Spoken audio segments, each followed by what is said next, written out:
Okay, now it's being live streamed. I had to do it from another link once again. I like the schedule in advance feature, but I don't like that it doesn't sync my Zoom video up to it. Where's my damn mouse? Okay. So I still haven't figured that out. I might try OBS tomorrow. So welcome. This is our new live stream. Sorry the old link still is not working. Let me pop this in the old video real quick, and then I will be with you. And we might have a guest today, y'all.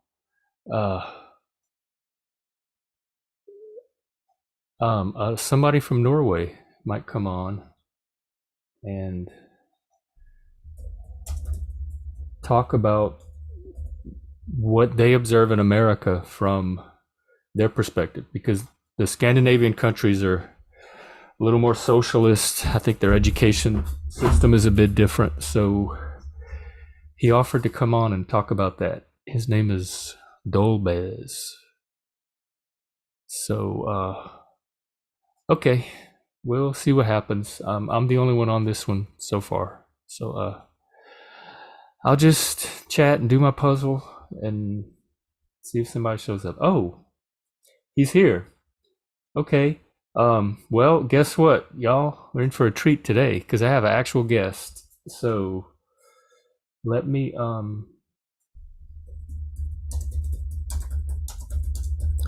while I email him the link, I just want to remind you about the dance party tonight at 8 o'clock Central Time.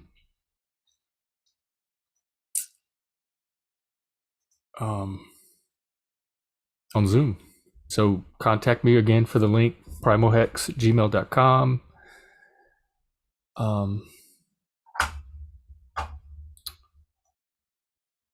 Let me put once again, I have to pop the link everywhere on social media. Man, this is a pain. I really need to figure this out. If there's a techie out there that can help me, I'm following all of the instructions and doing everything right, and it's still not working. So I don't know why. Here's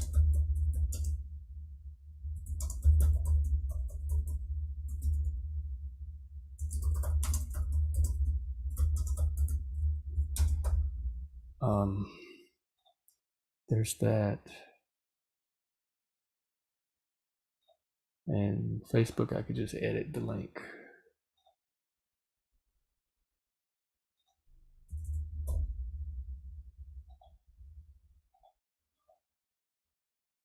Perfect. Okay. Let me send my guest the link, and then we won't have to do a jigsaw puzzle today. We can actually talk, have conversation. Okay. Twitterling.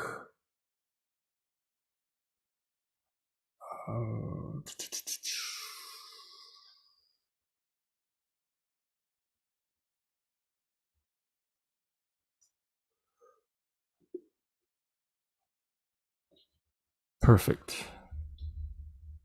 No, that's not the link. That's the YouTube link. Okay.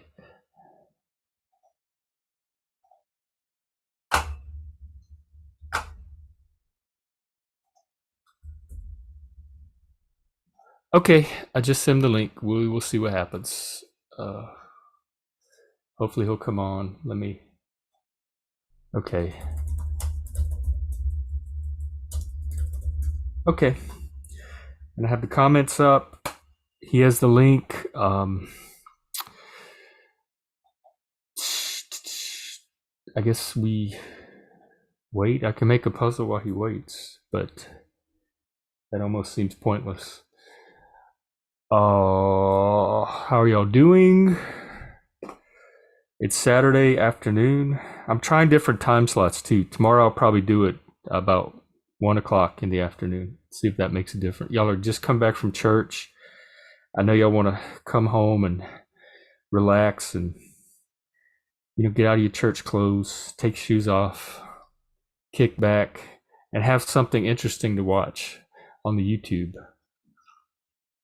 So I'll be there at 1 o'clock to fulfill that role for you.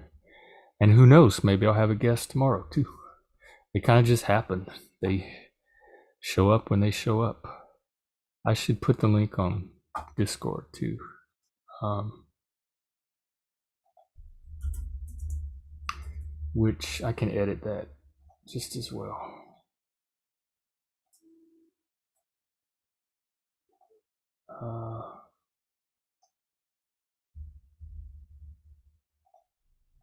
And there.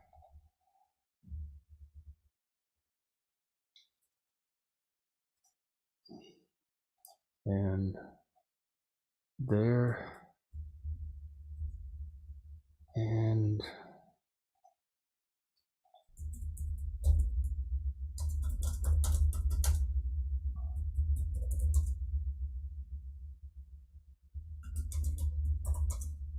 uh,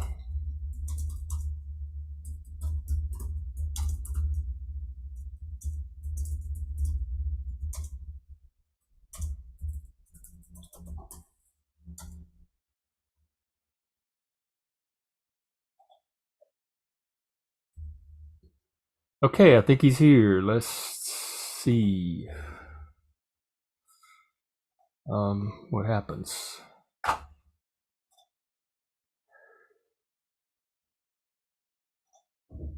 He's connecting. Oh, first time using Zoom. Okay, we'll walk you through it. Uh, especially if you just downloaded it. Or did you update? Okay, it looks like you're connected. Cannot run a device. Connect a Can you device. still hear me, or I can hear you. Yeah. okay, Hi. then I'm just gonna connect my camera, although Oh, my okay. setup is kind of scuffed. Yay! I'm all excited. You're my first Oh, I guest. gotta mute the stream actually. Yeah. Uh, although as I was saying, my camera is setup is kind of scuffed because I don't really have an actual camera, and the laptop camera is horrible. So I'm Oh, actually using my phone as my PC camera. I've used it before though, so it shouldn't take. how does that work? You have your phone hooked up to your computer as a camera? Yeah, there's this Is app it just called. USB, or do you need a special connection for No, that? you can. There's this app called Camo. You download it both on your phone and your PC, and then you can connect them. So Oh, I I'm might start doing using. that because I'm just using the laptop camera Yeah, myself. like I considered using a laptop camera, but the quality was horrible. And Yeah, and I can't figure out how to get Zoom to broadcast at 1080p either. hmm, maybe that's So the restricted. I don't camera know. might Maybe help. then a paid version like that could be logical. That they have it behind a paywall. Of camo? No, I mean Zoom. If you can't Oh, stream it well, I have the past. pay. I do the paid version. You would think Oh, they would throw it in as a feature. yeah, then I don't know. Oh, Mm, come on. well, Okay, well, please. I'm glad you're here. I'm glad you. It's late over there, huh? Yeah, it's well actually when I get my camera running, I can just turn it around and it's pitch black, Oh, literally outside. Like can't wait to see. it's 11 o'clock. So well, usually on the weekdays I would be asleep, but it's fine. I can You're in sleep in Norway? tomorrow. Yeah. No, okay. Uh maybe let me restart that camo app because it's won't work now. I even tested it like an hour earlier to check if it was working. That's very funny that it's not. Also, you can use my real name, Philip. It feels weird when we're talking like through a Oh, well, webcam, and it's on your Zoom anyway, so yeah, I guess it's out like there. yeah. I can go back and put it in the stream title after it's over. Well, I'm more at least in the Discord. That like maybe they've seen me and that will lure them in. Get those extra views. Yeah, we we could use all of those we can get. Come on.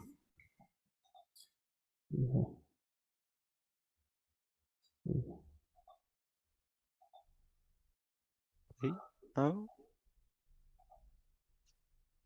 Maybe I should set it. Well, I mean, in the meantime, if you want, you can talk a little bit about yourself and Oh yeah, tell although us your background. Or yeah, it'll be a bit absent-minded though because I'm trying to figure out oh yeah, that's this fine. app. I'm But absent-minded too. So. yeah. So where do I begin? Yes, it was the year 2005. I was born. That's not relevant, but I was born in Norway. My mother is Swedish, so we also have some connections to Sweden. We have a cabin there, so I've seen how it is in Sweden, at least partially. So that's good.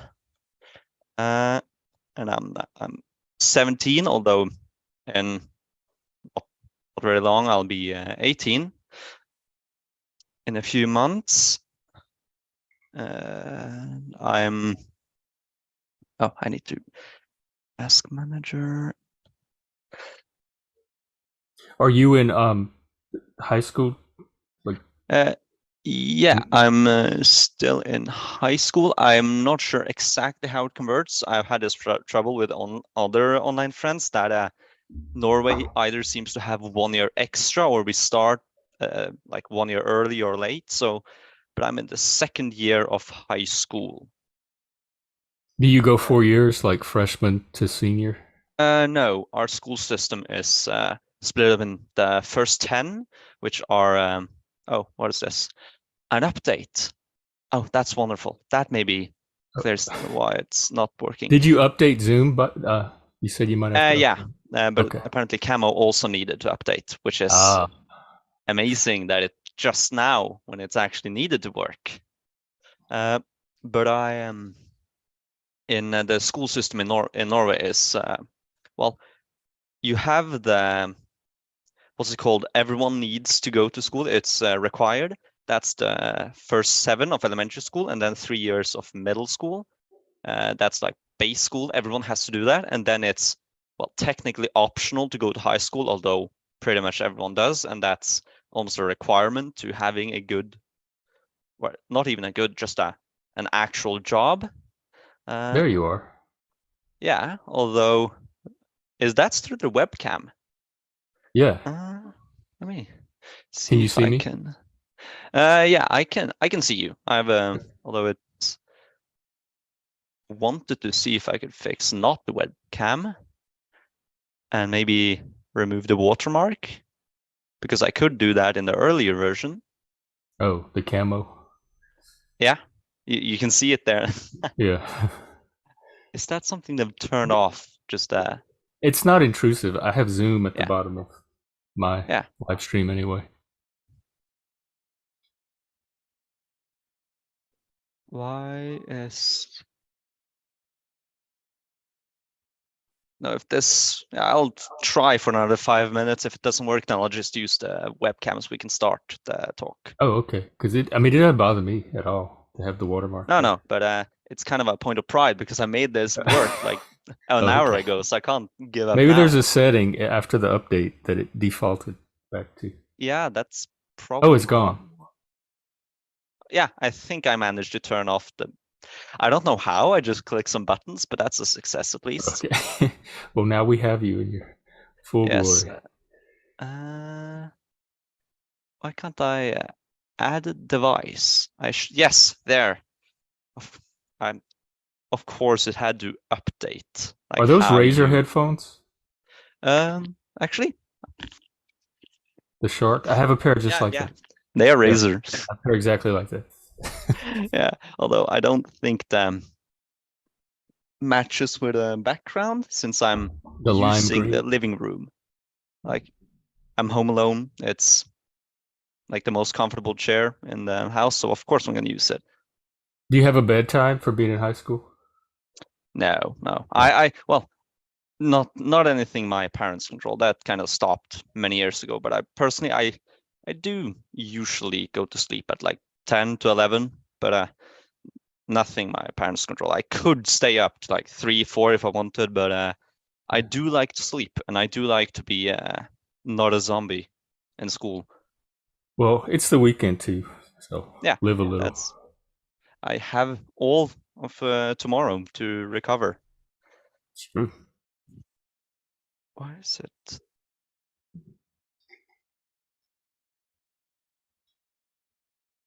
So do you have, like, after high school, what happens with college? Hmm. Oh, Oh, something, there, it we've switched flipped to around, my, it reversed. It's a lot yes, clearer though. that's my phone. Oh Hello. wow, it So you is can pitch see black. outside it's black. So the phone is Are you in working. the part of Norway that has like long nights or Um, well, that short depends days? on how you define long. If it's compared to the rest of the world, yes. If it's compared to Norway, no, because you Oh, have areas above the Arctic Circle, like Narvik, a city that has half the year is just darkness, and the other half is constant sun. Like you like don't have a midnight night, sun. you just have a constant sun. And this is my setup. I'm just, I'm just. Oh, if I lean Oh back, yeah, I'm in frame. that's like HD. That's crystal clear. Yeah, You have Maryland that's shirt on. yeah. I have never cared about baseball, but that's a shirt I have. That Oh.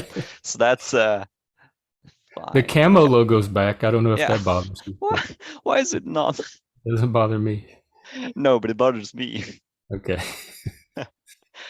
Wait, is it using the correct audio? I'm not sure. There. Okay. Uh, huh. If I do this now, maybe a bit like this, and then that's a bit far away. It feels a bit disconnected, like this. That's Oh no, it looks fine. You look perfect. You look very natural, like you're sitting in your okay. living room having a I'm just chat. gonna grab a drink and then we can start. Yep, sure. Yay. I have a guest, ladies and gentlemen, and whatever other genders are watching. Um, so if you want to come hang out in the comments and chat with us, if you have some questions, there were a lot of questions that came up on the stream this morning, so we can maybe get into some of those. And I like that apartment. I love seeing how people live. It fascinates me.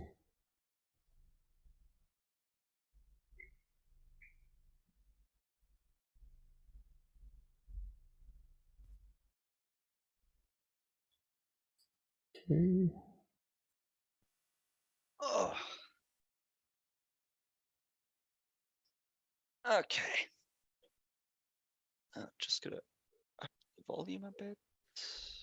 Can you speak? Okay, the volume seems fine. Okay. What should I call you? Is it Philip? Mm-hmm. Philippe? Philip? Yeah, Philip.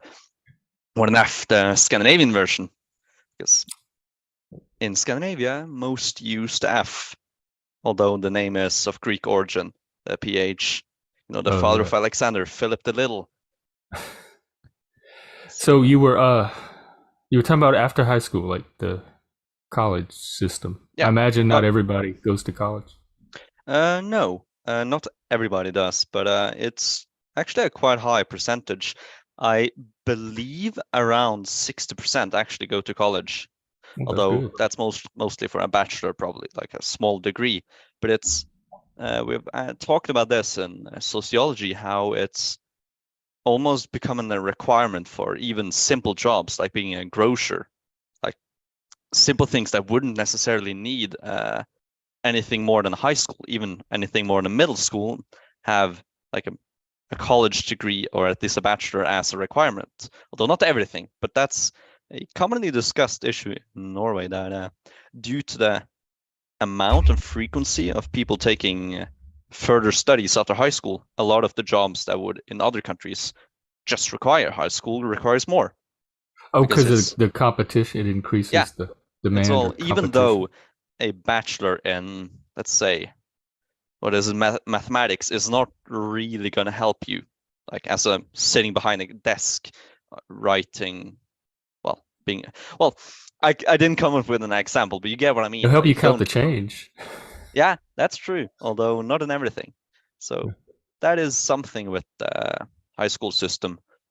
Although until, well, it is kind of and technically free for everyone to go to high school, maybe a few $100 in total, like for your own, because you get not only like study grants, and you can that depends on the distance from the university. If you, for example, need to move or not, or if you can still stay at home, then you can get extra grants that just free money to study. And you also have like study loans with a really cheap interest. So the state itself is really encouraging like further studies. So it's natural that many people will study further. And up until I think it was the current government, which is the center of left, I mean. Until that government, we also had the same almost free like education for foreigners too. So you could like be from Romania and you could search and possibly like become a student in Norway, and that would almost cost you nothing, because the Norwegian state encouraged not only other people to come here to study, but also our own people to study. So it's natural that our rates of higher education is so high. Yeah. What changed with the new government? They well, for some context, basically in Norway, it's not like America where you have only two parties, but we do have two dominant parties, and they're the moderates. So you have the center right and the center left. Yeah, that's correct for the camera, I think. And those two have basically dominated, been back and forth since, what is it, 1850 something. But you have a lot of smaller parties. Well, not, they're still like 10%, 20% of the population, but you have two big ones. And in most cases, the parties need to form a coalition between each other to have a majority. And often that means that the center, the two center parties, even though they are kind of centered, their policies lean more towards the edges, because that's the only way they can get those parties closer to the edges to join them. So you would have in the center right party, which was in government until 2022.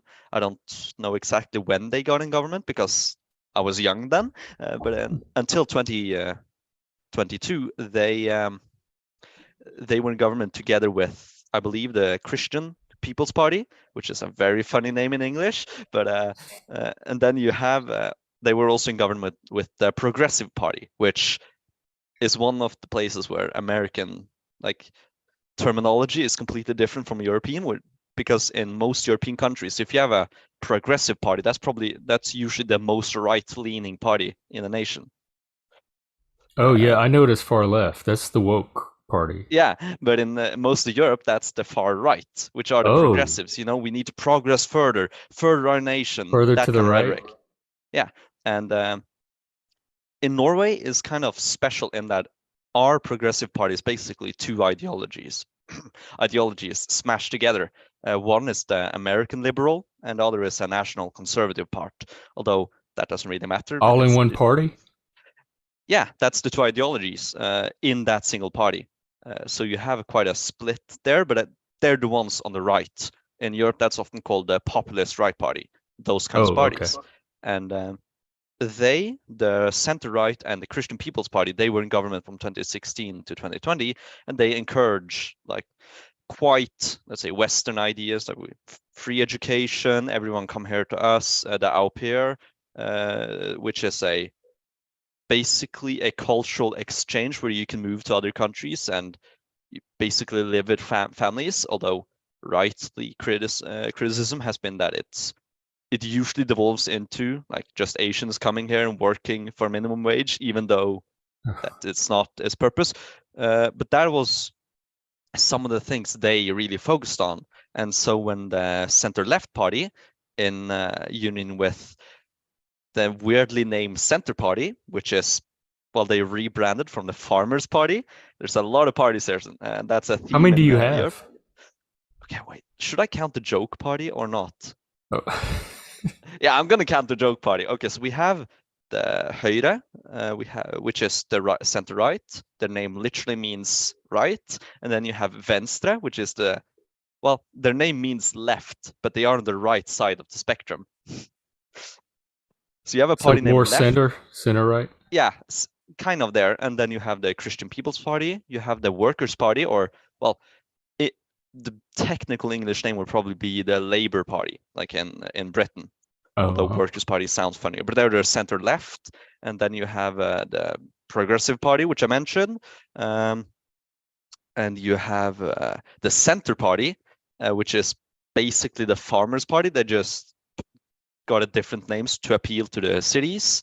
And then you have the MDG, the Greens, also a common theme in Europe. You just have these climate parties. Their only focus is the climate, so they kind of ignore a lot of other things. Then you have, well, socialistic left, and then on the very edge of the left spectrum, you have red, which is, well, communists. They won't admit it, but they are communists. Like, but they are not in government, luckily. But the current government, they were the center left, the Farmers Party, and I think that was it. Although maybe also socialistic left, but it doesn't really matter the party. Only that things that the center left party would not do, like abolish a lot of these institutions, like the au pair and the free education, they are kind of, they have to kind of listen to some of their other party coalition members, because then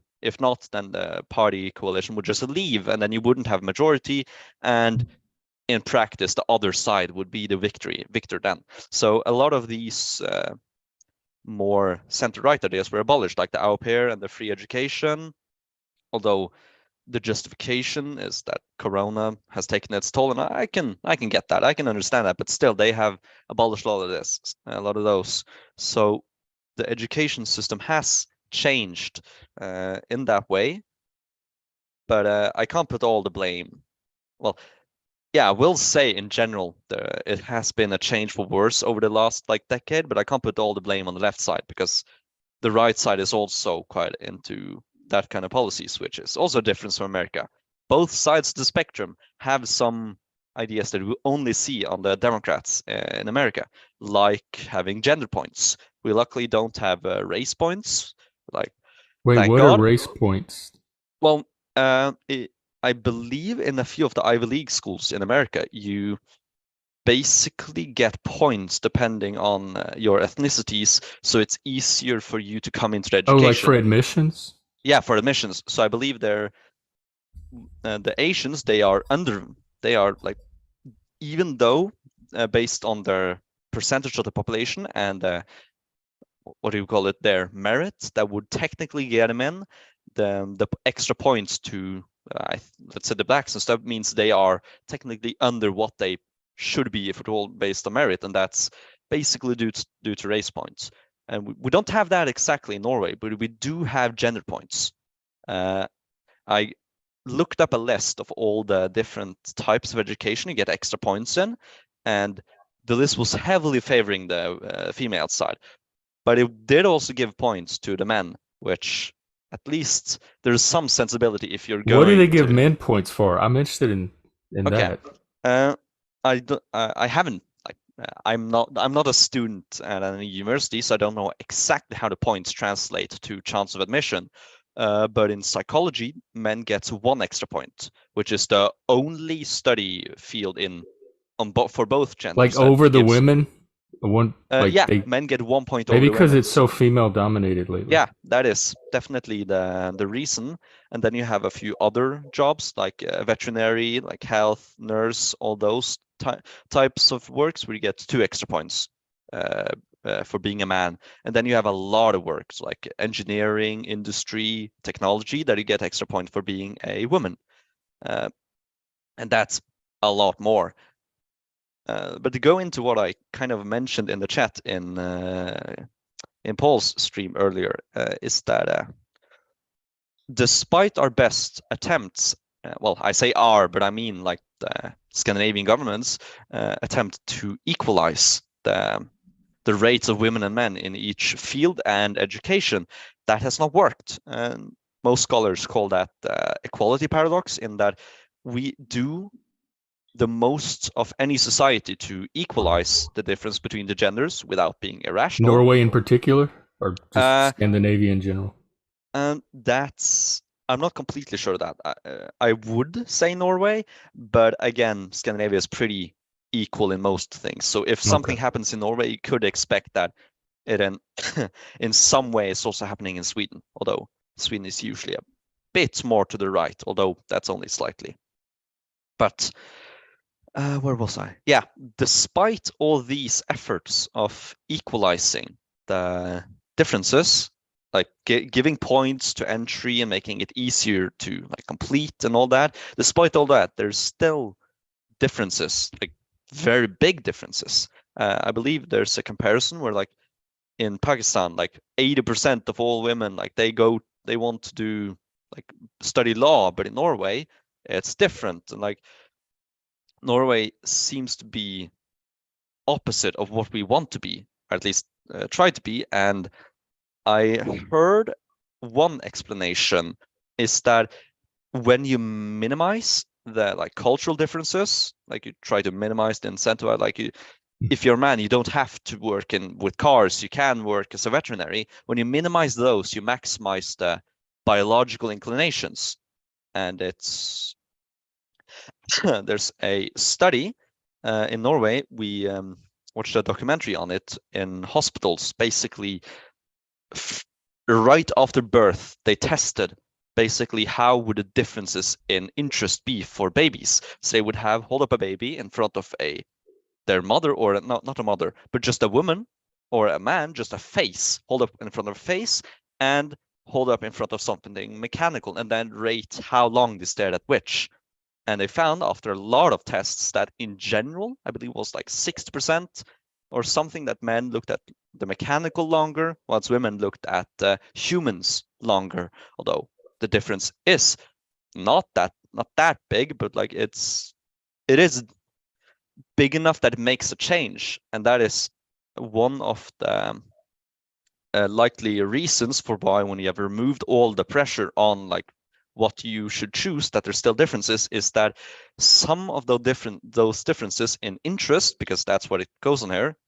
In Norway, you generally can follow your passion, what you want to be, because most jobs, even the minimum wage is enough to live on and have a good life. So there's no real incentive to go for money unless you're that type of person who is really motivated by money. So it goes for passion. What do you want to do? And in that seems to be affected by biological inclinations. So that in general, men are more interested and their passion aligns more with mechanical, wise women with the human. And most work still lies something in the middle between those two, so you don't really have to be very interested in either. But on the extremes, like to work as a nurse, you are around sick humans all the time who are suffering. You really have to be interested in people. You can't be like slightly interested. You have to really burn for it. And so if generally women are more interested in people, then the extremes will be even more favorable towards women, and the most interested will be much higher percentage of women. And so in the types of works that require the maximum amount of like interest in people, like being a nurse, then you would see almost no men. And the same goes for the other side, like to be an engineer, like you have to be really interested in things, like, or even a car mechanic. And so on the edges, you see a higher and higher percentage of the sex that leans towards that interest. And that's one of the reasons, at least why it seems that in Norway, the workplaces are so heavily like skewed depending on, well, basically how much interest do you generally need in either the mechanical or the human to get there, and how will that affect the results?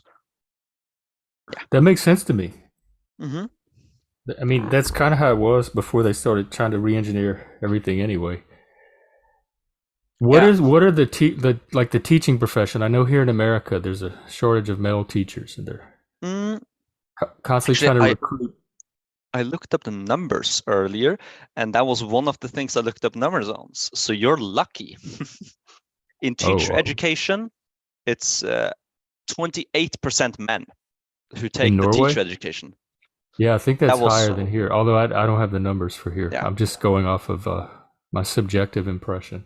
Yeah, although that's also anecdotally, like from my own experience, that 28% seems to be not really correct. I would personally guess that the biggest difference of how many of each gender there are when in regards to school comes down to which stage of school it is. If in elementary school, it would probably be mostly women, but as older they get, I would, at least from personal experience, it seems that it kind of equalizes. So I think I have more male teachers actually now currently than women. But in middle school and especially elementary school, it was basically one male and all female. So it seems that the less you have to care about the human part, which is, well, in elementary school, you can't really just be a teacher. You also have to be a kind of secondary mom, and in middle Oh. school, you have to be kind of probably that big sister, that people can tell their like talk to and stuff. That's also in Norway, that our relationship with teachers, like we use their first names, we can have conversations, many become friends. Like, I think so I they're would, trying to trend it that way. That wasn't how it Mhm. was when I was growing up. Although on an individual level, you made different relationships with teachers depending on the person, but that wasn't the general kind of ethos of the classroom. But I think they're trying to trend it there now, where teachers are counselors, therapists, social encouraged workers, to, yeah, everything else, yeah, and and I hopefully I they still think, teach. yeah, hopefully that's the, well, most of my teachers have been good. I've had some bad teachers, although that's more down to their unchanging ways, like they're stuck in the past. Like, not bad teachers because they don't know their stuff. Like, I don't think I've ever had a teacher who doesn't know their stuff. I've only ever had teachers who either what they know is skewed by their personal feelings. So I did have one like super leftist teacher, like our last day of school, like we had a Kahoot about gender stuff, which was both quite funny because everyone in class just took the wrong answer all the time. But the other two teachers that have been bad, they've just been like, they just stuck. Like, don't you can't do anything that would normally be allowed in modern education, and that is, if that was all the teachers, it would probably be fine because then that's the norm. But they're only bad because they're so behind when the norm is so, Oh yeah, yeah, forward. So I would say, at least generally, the Norwegian quality of education hasn't degraded too much. Although I have noticed a friend of mine and me in a few of the books, especially in, well, a bit in psychology and the sociology books, they don't remove stuff that might be against, you could say, the woke narrative, but they seem to praise it a lot. So, for example, was it Mary something in sociology, like a really a sociologist, or a social anthropologist to use the correct term. She studied a bunch of islands and their sexual stuff, and she basically said and concluded that a lot of our issues a lot of America's issues were because they were too sexually, what's it called, not prudent, when you're very closed about it. You don't really, repressed. yeah, kind of that. So she meant that America, to become great, should be much more sexually free and open, and this was in the like 40s, 60s, 50s. And she was kind of praised, and she was also one of those who basically said that all cultures have the same value. There are no better cultures. And on paper, I can see that as a good statement, but personally, I would rather live in Norway than Afghanistan, like especially under Taliban and ISIS. Like, the sensibility would kind of tell you that there seems to be some cultures that are at least worse for me. You could maybe make a point that it's subjective, but like, for me, one is just definitely worse. And she was praised for example, like saying things and speaking about as if it's the truth, that just some cultures are worse and America is one of the worst because there's sexual repression. And in psychology, it was basically talking about, I believe it was something regarding well, lies or whatever, something, psychological memories and how you remember. And then there was something about like being too stuck up in their conservative ways, like literally directly that. Like some may have difficulty with this, being too stuck up in their conservative ideas or ways. So that could either just be a jab at conservatism, like keeping it as it is, or like the conservatives in America. And I'm inclined to believe that it was a jab at the basically the American conservative type of way of thinking. So some bleed through from America on woke issues in the education, but not too much, as the teachers are still generally neutral. What do you think is making the difference? Like, what's keeping our schools have completely gone woke. Yeah, They've yeah. and what do you think is keeping like the Norwegian schools from falling as heavily to that ideology as we have? Mm, well, let me think. Okay, so in class a few weeks ago, we looked through, like we had just a substitute teacher who was like a full-on philosophy professor. So that was nice. But anyways, we looked through what the purpose of the school system is. Like, what is the document that says what a school should be? And basically the front and center, like the single most important reason is to learn critical thinking. Like, do not believe everything you say. And that is like the fundamental part of school system. This is like written into the Norwegian Yeah. Well, not doc, constitution, but in the, but the school, the yeah, foundational from the state. documents of Yeah. what your Every school. single school in Norway has to follow these guidelines. And the main one is to learn critical thinking. Although the teacher did do a jab that was quite funny in that you are not learning to think critically. You are learning what to think critically about, which is kind of true. Like when it in regards to criticism, it is always like flat Earth or anti-climate change, which, yeah, sure, but in general, we are also focused on not just believing everything until you have enough evidence. So that is probably some things that are keeping Norway back, and also maybe a general cultural preference for like individuality and it's your own thing. So some of the ideas of like systematic oppression, they don't really fit with, well, Scandinavia in general, because our culture is, well, to give some history, like the modern idea of individualism that seems to come from when Christianity like took over Europe, and that they outlawed like cousin marriage, so you couldn't keep the power in the family and the Mm. clan, so people had to move out and make their own living. That kind of started the individual responsibility for your own life, and that built up to today. But in Scandinavia, you also kind of had that idea of individualism a few hundred years before even Christianity. So our ideas of individualism are like possibly even before the Viking Age, like up until now. So it's quite heavily entrenched that if you don't succeed in school, it's most likely your own fault to a certain extent. So the narrative of everything being because of oppression, that doesn't really fit into our ideas of like most problems have some form of root in what you yourself have done. Uh, so that That's not. I Oh, I think that that's helps such a to keep sane away. way. That sounds so sane to me. Yeah. And Well, America used to be like that, or we have a reputation for being highly individualistic, and I think in many mm-hmm, ways we are. But for some reason, it's not a buffer to the collectivism that's been sweeping through lately. And mm-hmm, mm-hmm. And yeah, that's kind of America has been, at least when I was younger. Well, I don't remember exactly that much when I was younger because I was a child. But generally, the idea of America was always this is where you can make it big or you fail, and it's all your own responsibility. And that view is yeah, kind of morphed into the current view of America is this is like an example of how not to run a democratic society.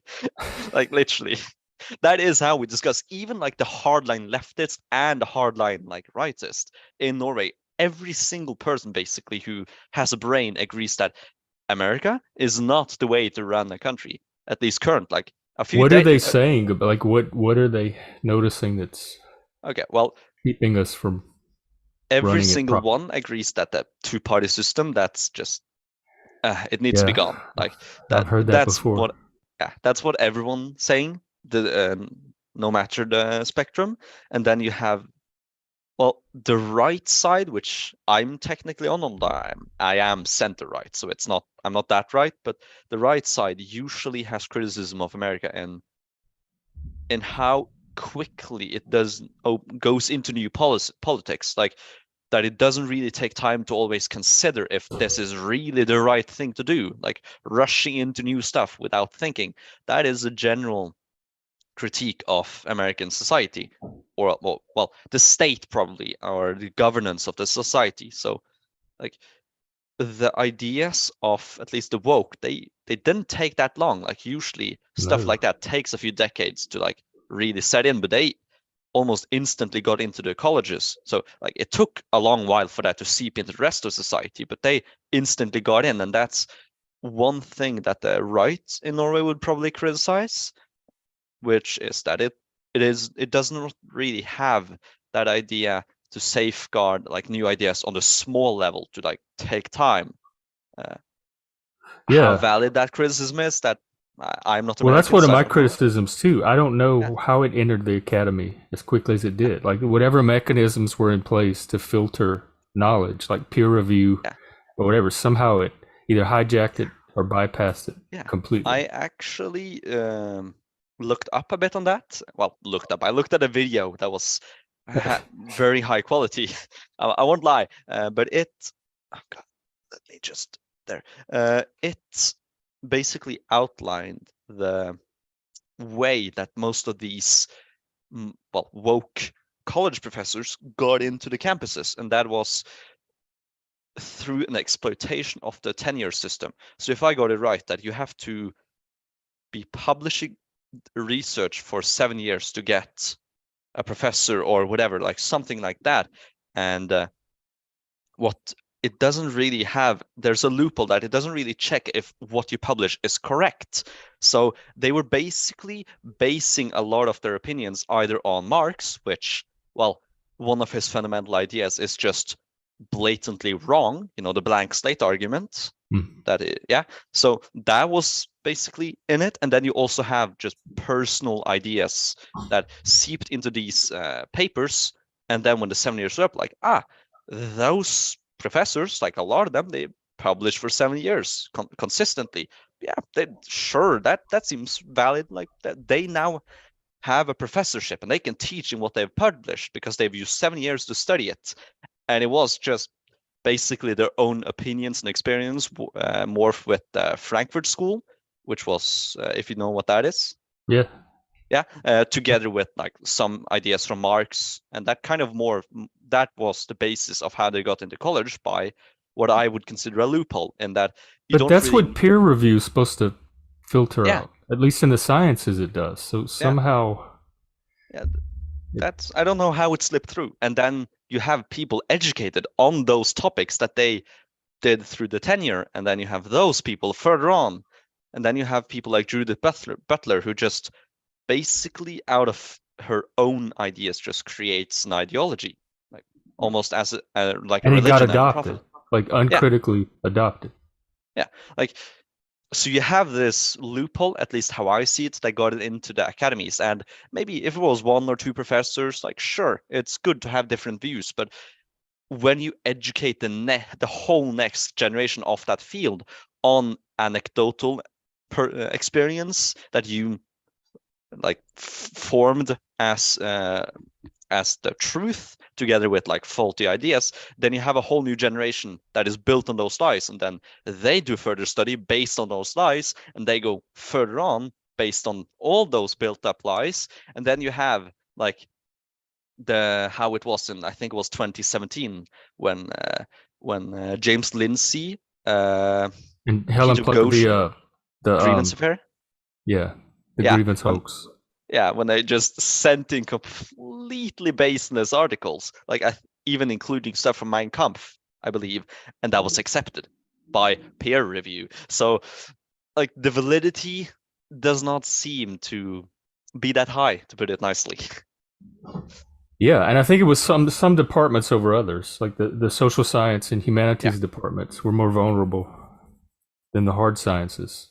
But that's even then, like I was a humanities major. Even then, there was some standard, like there was some academic standard that you had to yeah. meet to, and now it's just it's they're not studying anything. They're generating narratives and ideologies and Hmm. speculation and opinion and all validating it for each other Yeah. and then calling it academic scholarship. That's But whatever checks were in place to prevent that or minimize that either They just failed. weren't in place or they didn't Yeah, work. that's quite a tragedy, I would say, because the humanities, or well, we couldn't include the oh, I got something in my throat. Yep. All the non-empirical fields, they are much more vulnerable to opinions.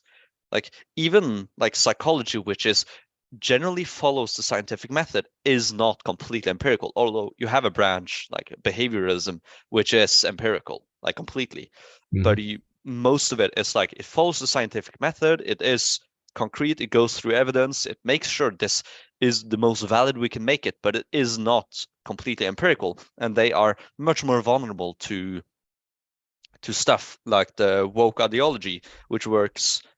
Well, I haven't learned about this for a long time, but the ideas laid out by James Lindsay on how this functioned is basically how Gnosticism functioned, in that you to replace a reality or how something is. Let's take psychology as an example. Okay, we want to replace how psychology is now with our idea, either consciously or unconsciously. That doesn't really matter.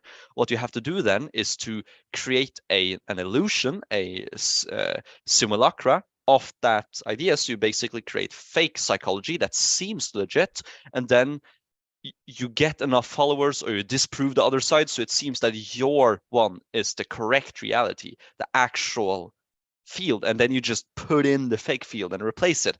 And that can come in multiple ways. Like you're a con man, basically.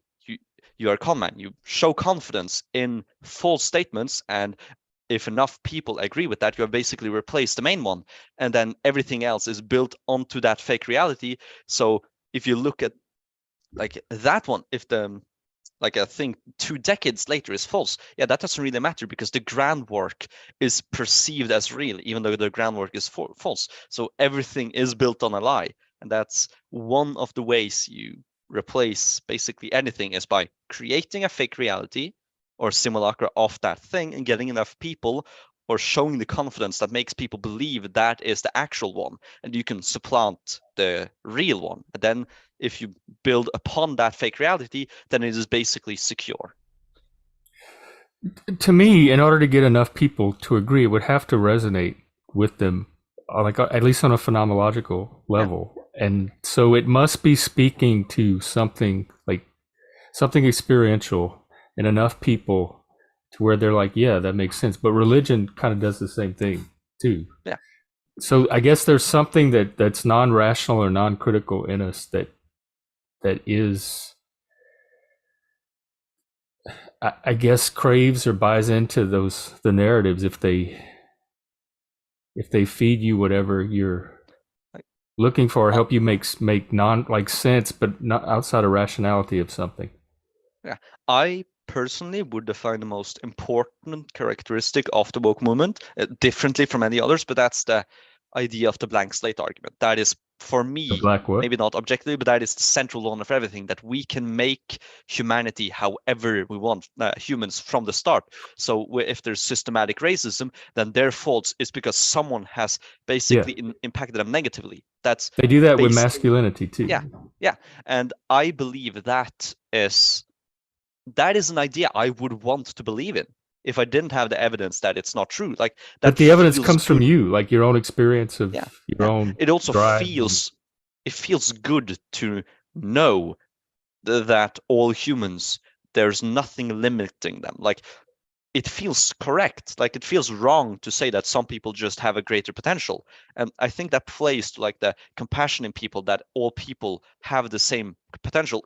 Well, maybe not potential is the right word, but all people can become everything like their heart desires.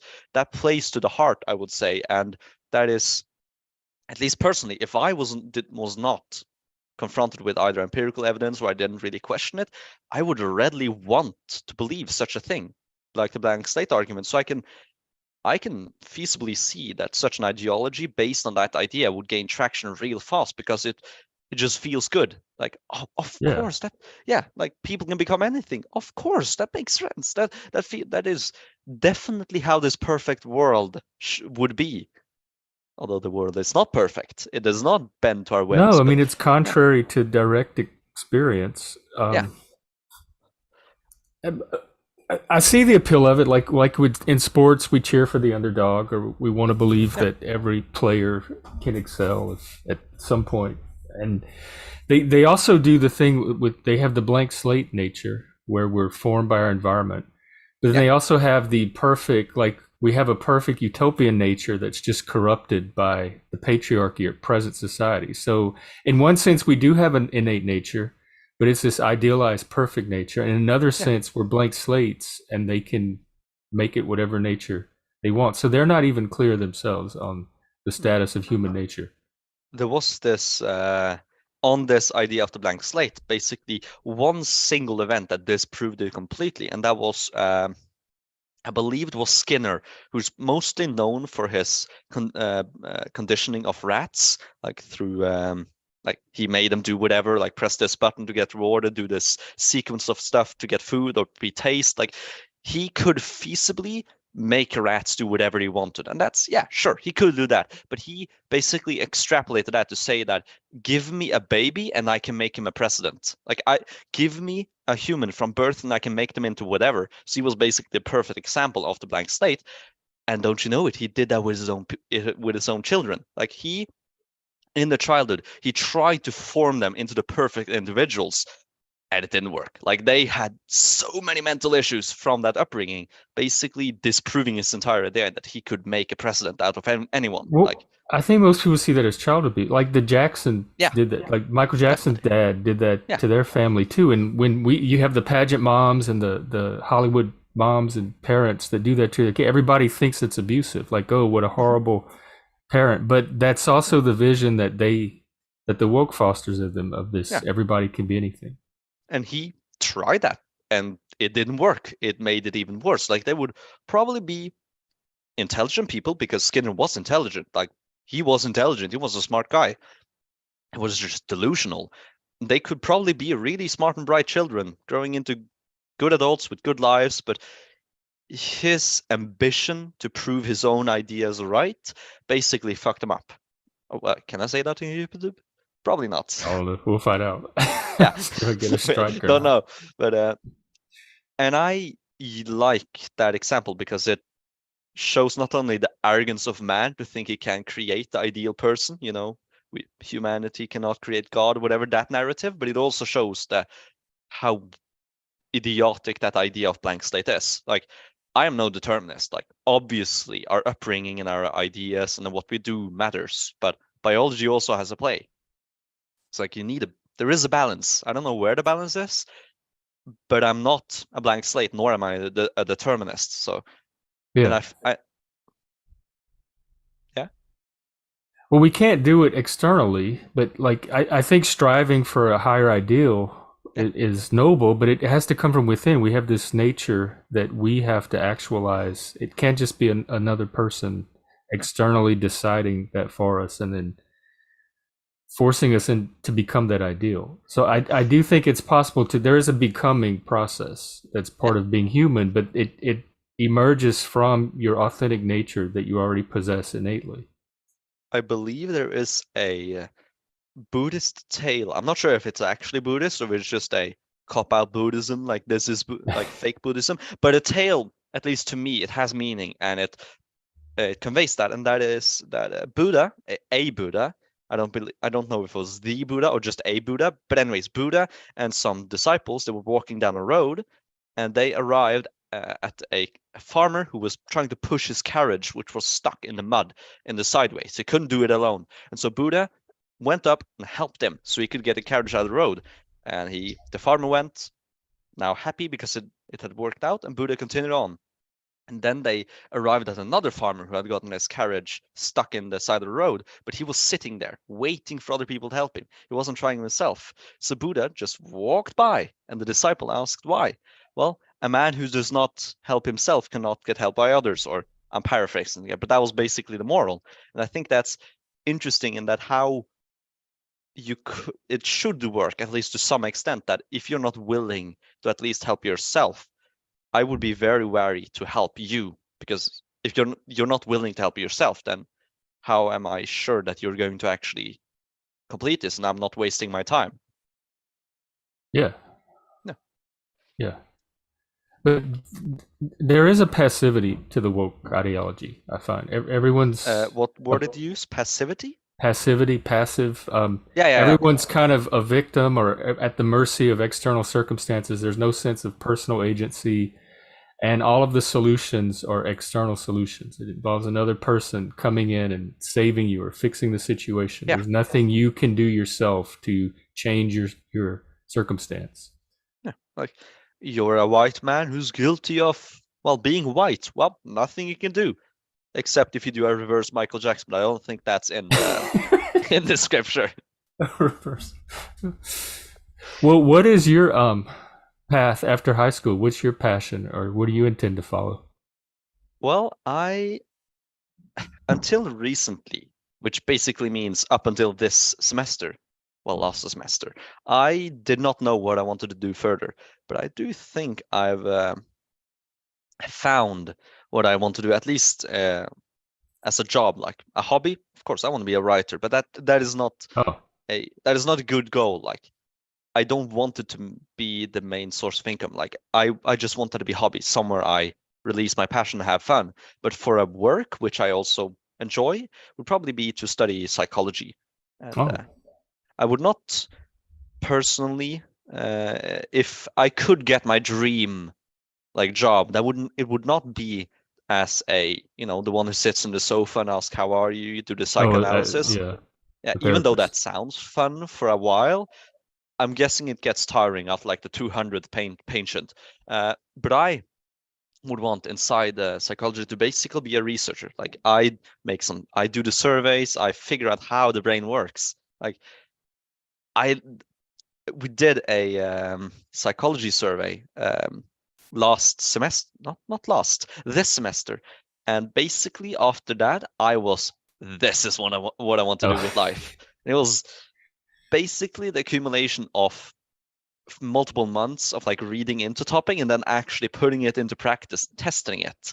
I can probably talk about that a bit later because it has some interesting results. But in general, that's what I want to do, to study how the brain works, and most likely inside that, definitely death and personality, how that relates.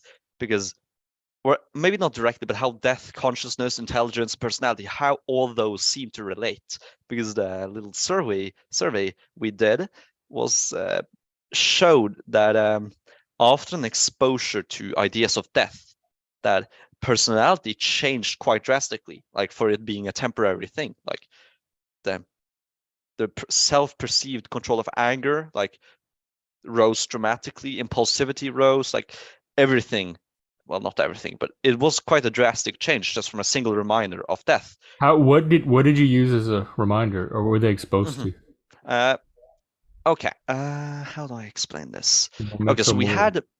had two groups, a control group, which we'll say control, and then a death group, as I like to call them. So they're not gonna die, I swear. But like Well, in they the will eventually. well, all of us will. But the control group, it was basically an extrapolated survey based on the Big Five personality test. You know what that is? Oh, yeah, yeah. Yeah. Okay, so we couldn't have the full ones. We took three of the ones, and that was extroverted, introverted, and then it was Actually, I'm gonna get up the Excel file because it has some interesting information. I don't want to say something wrong on my own research. Yeah, and then was openness to new experiences, neuroticism, and agreeableness. Those were the big three. And what we find was Why the couldn't you use the neuroticism. other ones? Well, it was a school study, so we had to restrict it to not Oh, make it okay. too large. Like I would preferably had done all five, and it wasn't only me; it was me and another student. But we did neuroticism, openness to new experiences, and And agreeableness. extroversion. Oh, Not so extroversion. It was just a misspeak. conscientiousness and agreeableness are the other, and then they have the subfacets, of course. Yes. So, can I actually stream my screen? You Because should be able to share your screen. yeah, because then you can see the statistic. Yeah. Statistics. I can't. I struggled with that word earlier today. I'm just gonna say stats. You have to excuse my Norwegian English. Oh, look. You- my speech is not the most Do you polished. see my screen? Oh, where have I seen this before? Did you post this Yes, I did post this somewhere? earlier. Well, not earlier, but Oh, in the Discord maybe. yes, Yes, you're the one that posted the study in the Discord. Okay, I got I you now. am. I'm gonna move the. It looks really weird, but I can't have it on my PC. So, oh, Windows 11, I hate it. What we have, basically all the data. That's not really important. We can go to the first facet, neuroticism. So what we saw was the blue. That was the survey without a question of death. Actually, I should tell you how we reminded of death. So before everything else, we had a statement that basically said, like, I believe I will be remembered as a good person if I die now. That was how we reminded them, and they could Is this answer something you like, just read to them, or they read on a sheet of no, paper? in the survey. That was the first thing they Oh, answered. okay. So all the questions, they were on a basically like heavily agree, agree, agree or disagree, like in the middle of 50-50, and then the other side. So they could just answer that on that statement. And those stats on that question did not really matter. But what did matter was the change afterward. So you can see in the neuroticism that anxiety shot up. And well, this does not directly mean that their actual anxiety increased. It just means that their self-perceived anxiety, because this is their answers on the quiz, Mhm. it increased after reminder of death. And the most Ooh, look drastic at one, anger. yeah, That was their the highest. self-perceived control over their anger just shot up immensely. And That same one's with, interesting. yeah, same with depression, shut up in moderation. How much control do you have? And then this is vulnerability. Like how fragile are you, like psychically? Like how do you think you can handle a crisis? That was neuroticism. After I've I'm gone through, surprised at how little self-consciousness changed. it changed nothing. And Yeah. that's I agree. That was very interesting. Although I don't really have a theory for why. My friend and I, we developed a few theories. Well, one theory for why all of this changed. But for that, I need to quickly zoom through the other ones for that to make sense. So what you also see is the self-perceived imagination, like how much do you enjoy fantasy, or how imaginative are you? That shot up, and this is all self-perceived. And artistic interests, I feel the English word is wrong. It's not interest, it's just how much do you appreciate art. That Hmm. is the statement.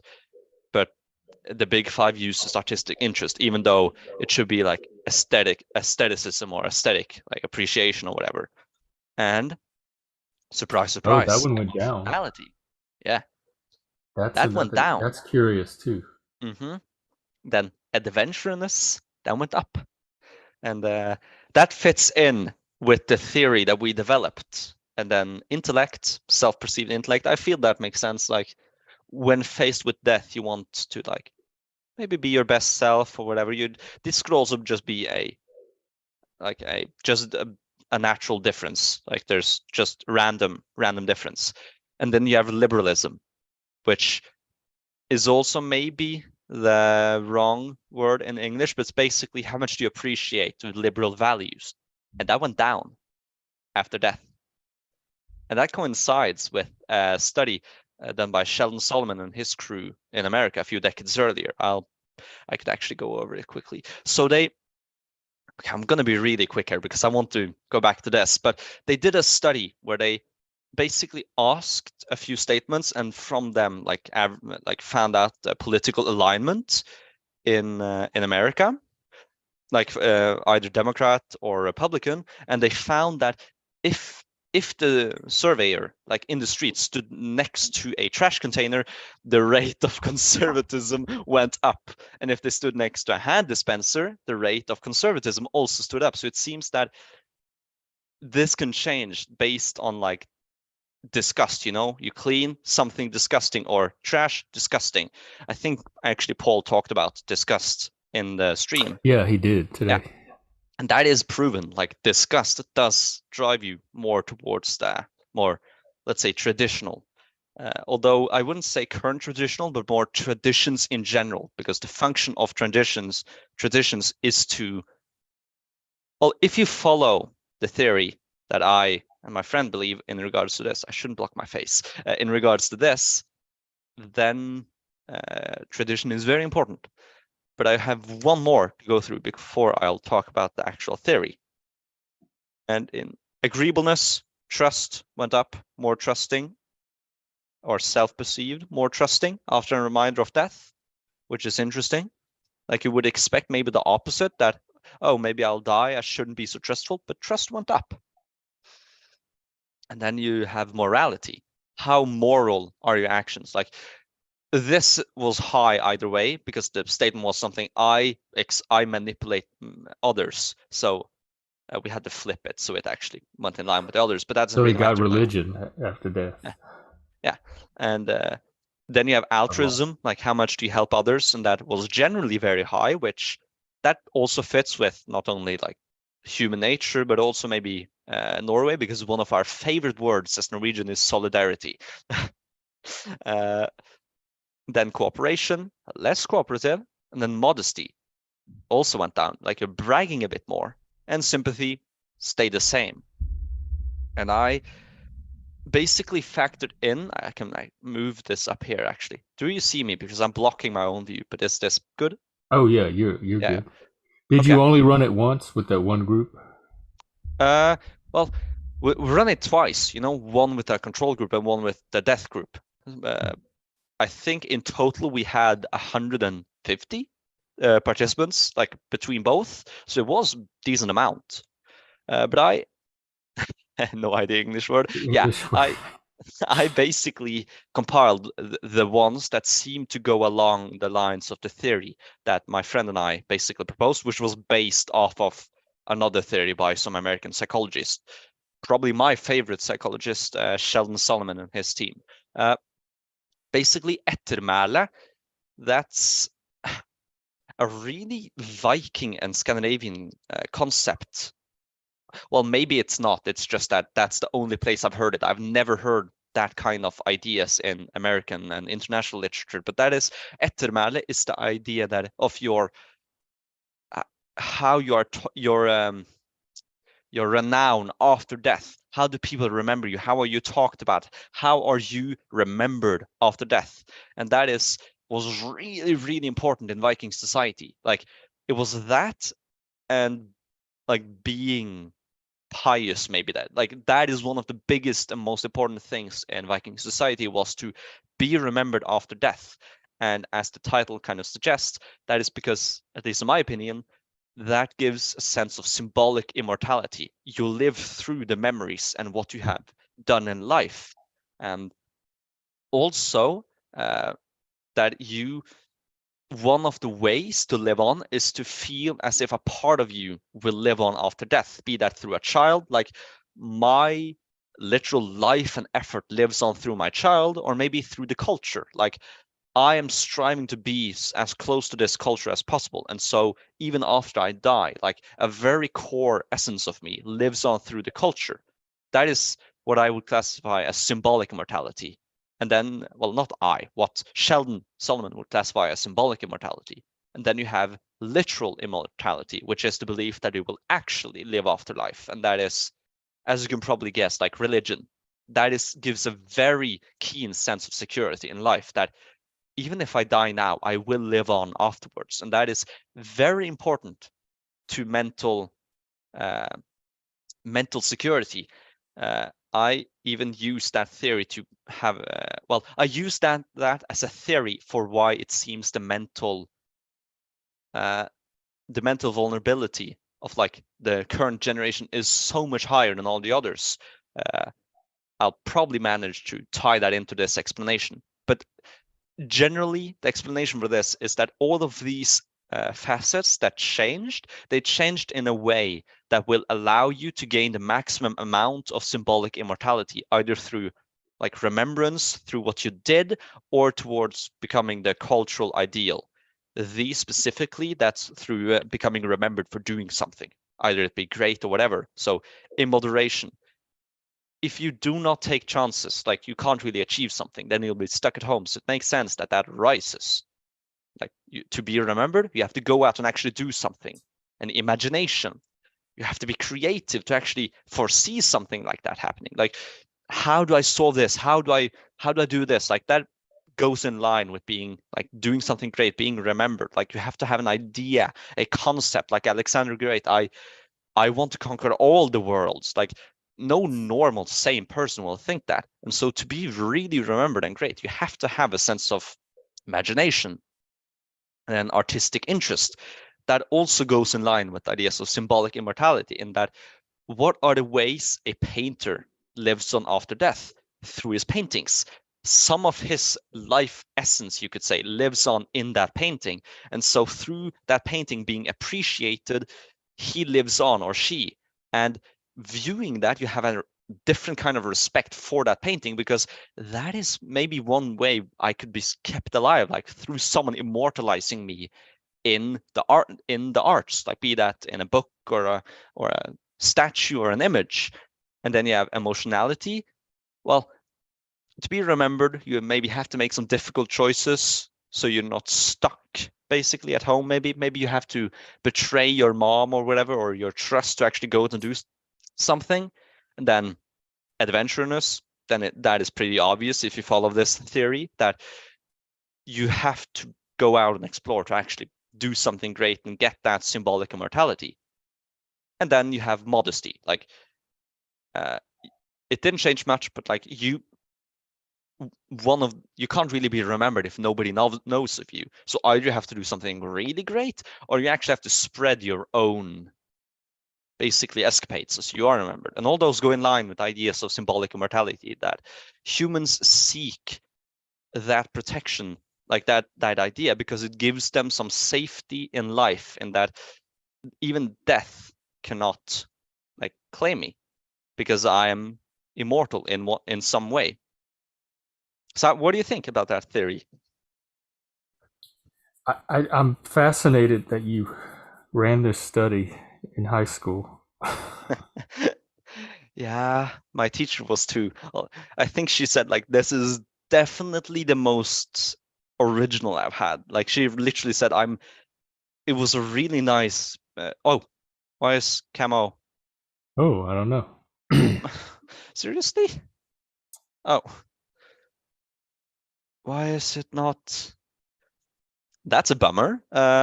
We'll just continue Oh, there it talking. is. It's That's the it's webcam. not the high res one, but Okay. How do I what are you showing me? stop sharing?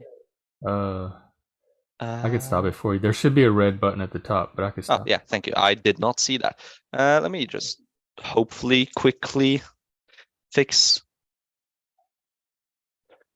this.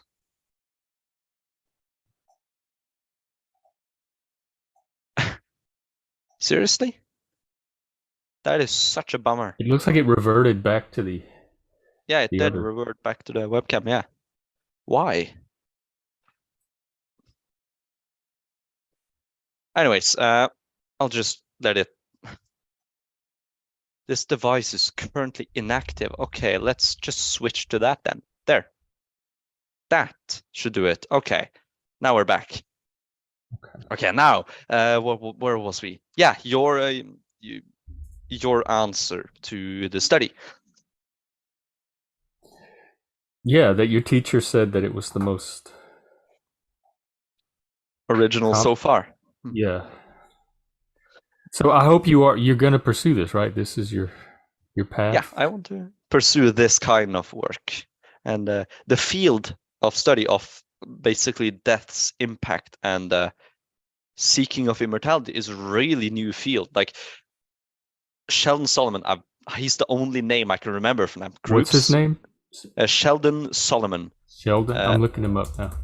yeah, I really recommend the book, The Worm at the Core, the role of death in life. It's basically where I got the idea, but it didn't seem they had done any study on the effect of a death reminder on personality. So there is a chance that my friend and I, we are the first ever to study the impact of that type of a death reminder on Oh. personality.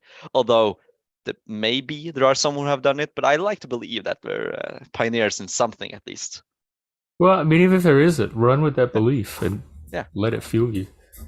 yeah. I And think it was Freud who said that he traced religion to the fear of death. He yeah, also made the comment that the ego can't conceive of its own destruction. yeah. So we have all these defenses that protect us from that awareness. That is actually in the book, The Worm at the Core. Again, really recommend it. But basically, they outlined a possible theory for why we humans developed religion and culture, uh, which was like 40,000 years ago, or whatever. And they basically outlined that when we humans became conscious, these most important thing we became conscious of was our own mortality. Like we can die. That is Yeah. terrifying. And so we create these rituals to have this idea that we do not die. And that is basically gives us comfort in life. Like we can take risks in life because there is this idea that we live on. And that those traditions, be they religious or cultural, so literal immortality, symbolic immortality, that gives us the protection we need to do something in life.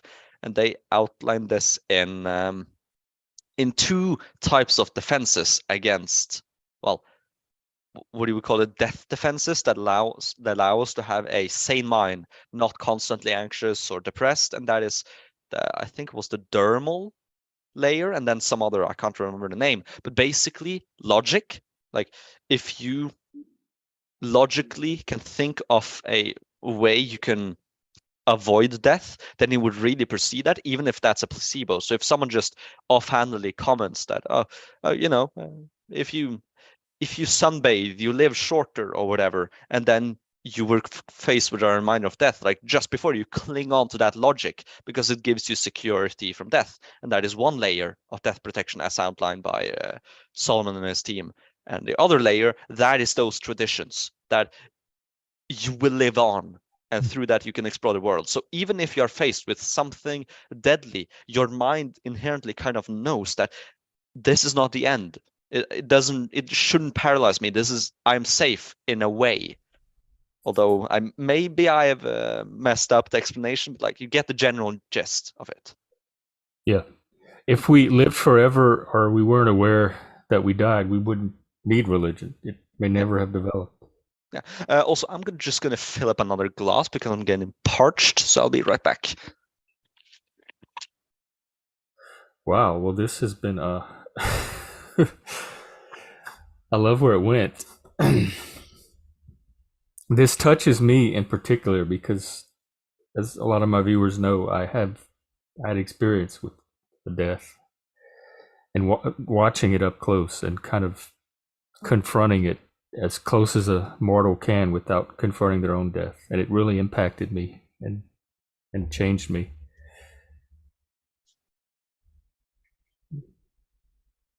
I don't believe there's anything after.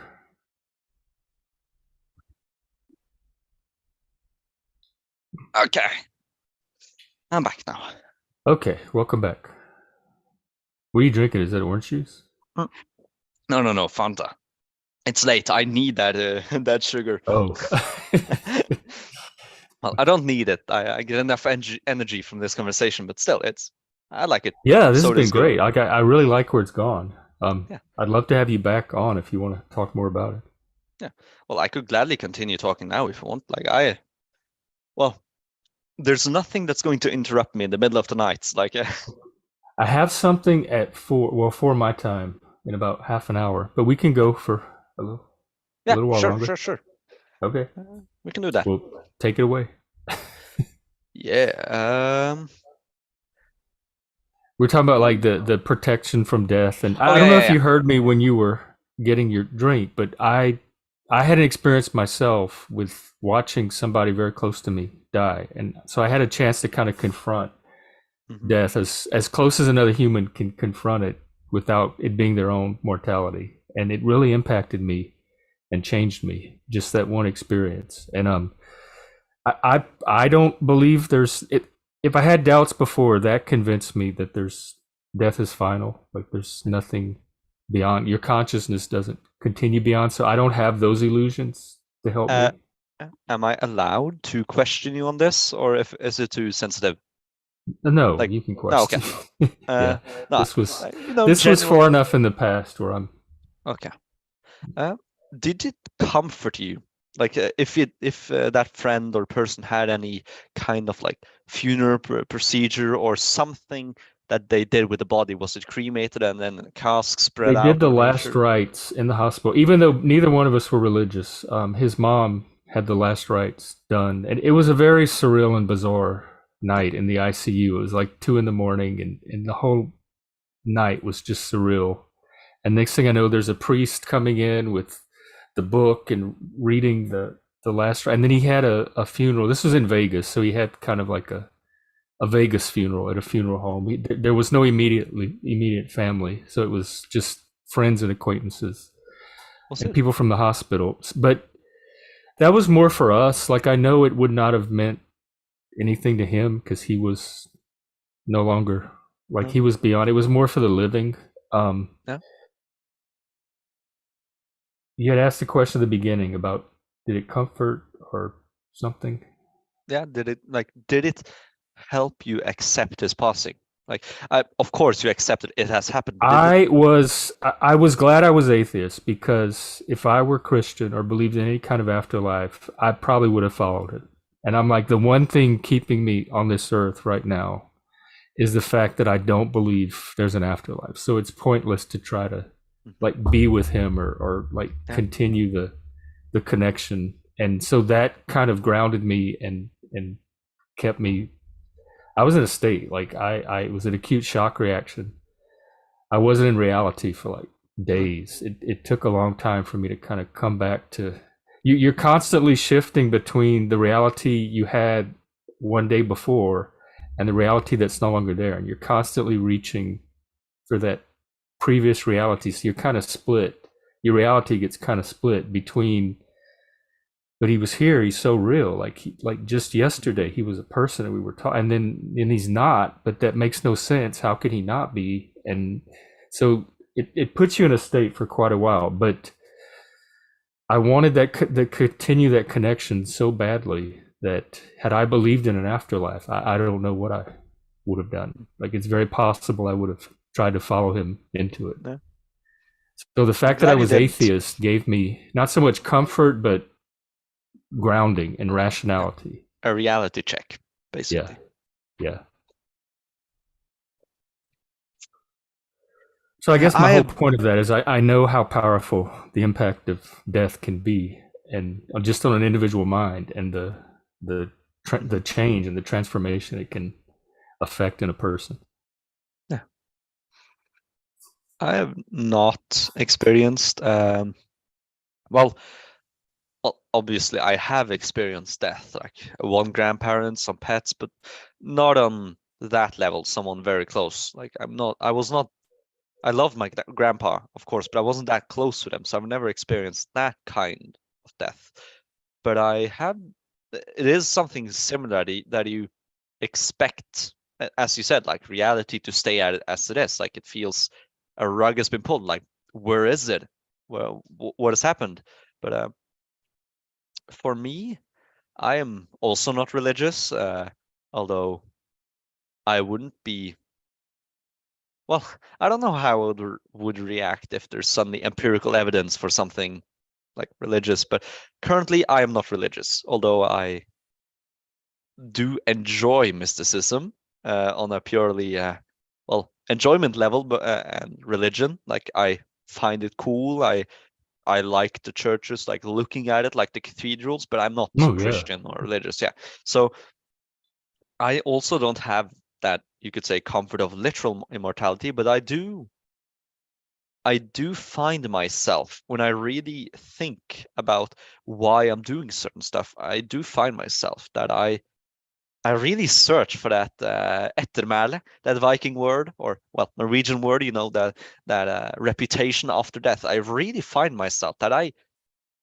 what I want to do, like for example, with my hobby, I want to be an author. Like my main motivation, yeah, because I want to have fun. It is a fun experience to write and world build, think about scenarios. But I also find a secondary motivation in that maybe I can make something large, something grand. Maybe I can be remembered just as J.R.R. Tolkien. Like I really find myself thinking like that, and it's after I discovered or read through those theories, like I fit the mold of that I really search for that remembrance after death. Like that is my main motivation for at least writing to such a degree that I want to publish it. Like, and you could maybe also drag it in to explain me wanting psychology, but I would rather explain that just as I found something extremely interesting and I want to continue that. But you could also probably explain that with some death-related thing. I hope you do it. Yeah. Well, That makes a lot of sense to me. yeah. I mean, Although I, poets and writers and artists have sought immortality from yeah, like since Homer and the beginning of time, at least our tradition. yeah. It's I I do want to be, well, maybe it's a foolish ambition, but it is. I am honest about it at least. And that is It, I do see myself that if I truly succeeded, then it would be I get to follow my passions inside psychology and research, but I also am a writer or at least a creator of something on the level of, well, who J.R.R. Tolkien. Like maybe it's foolish, it's, well, maybe not foolish, but maybe it's unrealistic, but it's not impossible. And that is one motivator for me that I really want to get to that level. Like, although I don't dedicate all my life to it, like all my time, because writing is first and foremost a hobby. So I don't pursue it to that level, but I do dearly wish for that kind of recognition and remembrance.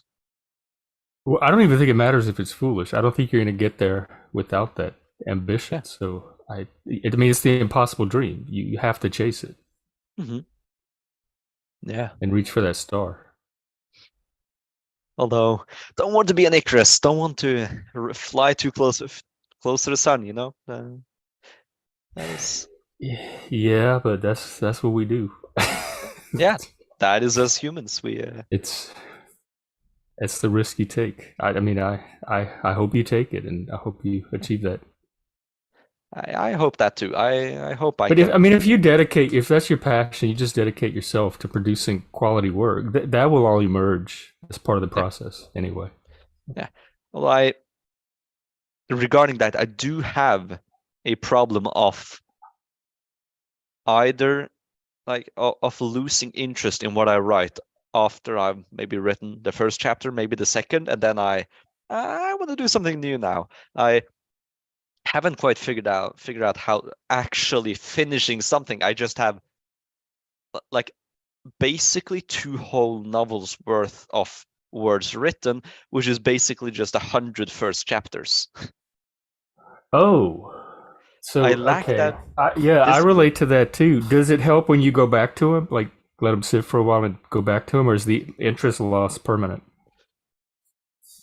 I haven't tried going back far, because if I find that if I look through what I've written before, I am at this, well, I would say this stage in my life where I basically improve everything drastically. Like I would guess that how much I improve would mellow out as I get older. Of course, I'm never gonna stop trying to improve myself, but as I am now, I would look back at what I wrote like 2 months ago, like, okay, it was good. Personally, like, I am arrogant. It was good, but like it's so much worse than what I have now. So going back to it, like, it doesn't fit my criteria anymore. But I have found that, I think you just have to refine your process because if you can produce 100 first chapters, there's still something there. It's just yeah, figuring out a process that either lets you continue to produce additional chapters or makes something out of those 100 chapters, like into a cohesive whole. But yeah. I have managed to at least extend my interest to it last a lot longer than that, is actually thinking a lot about what I want to write before I write it. Because when I basically wrote those 100 first chapters, I got back from school, I sat down, I thought about it throughout school, of course, still paying attention because I'm a good student, but I just sat down, wrote like, okay, 2,000 words, 1,000 words, whatever. And then the next morning, did the same thing, a new story, a new idea. And then I come home and like, I don't want to continue writing that. I want to write this thing I thought about it in school. But then, literally, it was the night before New Year's. I couldn't sleep because I just had what you would always call almost could call an what's it called? And there is a psychological term for it. An enlightenment almost. Like, I just had this spark of, like, I of would almost say inspiration. brilliance. Yeah, of inspiration. I kind of know what I want to write. And then I thought about that concept for a lot longer than I usually do before I write. And I managed to hold on to that single thing for a few weeks, and then I lost interest, but I carried something over. So I've managed to refine the process to at least that I make something more than just one chapter, and thus I can carry a lot more further on. So I continually improve and expand what I write without starting anew completely. I think So you're I on the have, right track. yeah, I have You're hope for discovering your myself. creative process, Yeah, and if you just keep doing it, like paying attention to your process and refining it, yeah, I think you'll get there. I'm encouraged. So yeah. Although it's beginning to come to exam season, so I don't really have that much time. is Although, this your last year of high school? no, I have 1 year after this. Oh, okay. Because I do believe, when I think about it, that America has 1 year less, maybe, in total. I'm not sure about that. We go Maybe, 12 total, but kindergarten doesn't count as a yeah, we go year. 13 And total then some without people have kindergarten. Head Start too. So I went for like, well, I skipped my senior year, but had I graduated my senior year, I would have gone 14 years total. Hmm, hmm. But I only went 13 Yeah. Now because I we went to college early.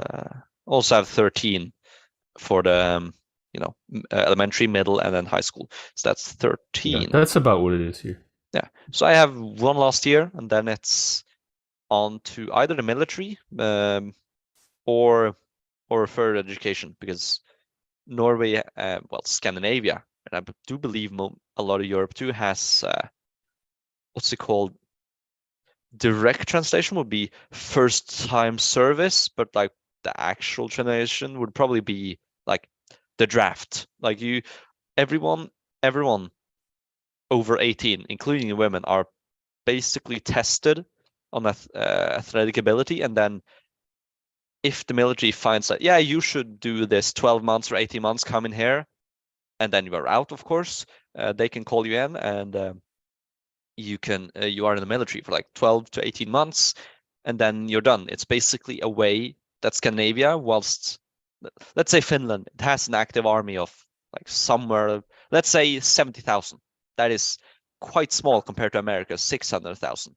It's still decent, but that's their active military, who are always in the military at this moment. But due to that general draft, they have a lot of just reservists, like hundreds of thousands of reservists who will join, and they also have a general population where a big percentage has some military training. So you just need maybe a single week to get them up to speed again, and then you have an active army of 1 million. Like a fifth of your population can instantly, in like the first week, become mobilized, and Scandinavia has that. So that is something we have still have from World War II, that active readiness. Why did I mention that? Yeah, because I may be drafted into that, although some complications with my citizenship due to me being born before my mom married. I was technically put as a Swedish citizen, and Oh, that lasted through the time where they call out, like, give your athletic abilities, whatever.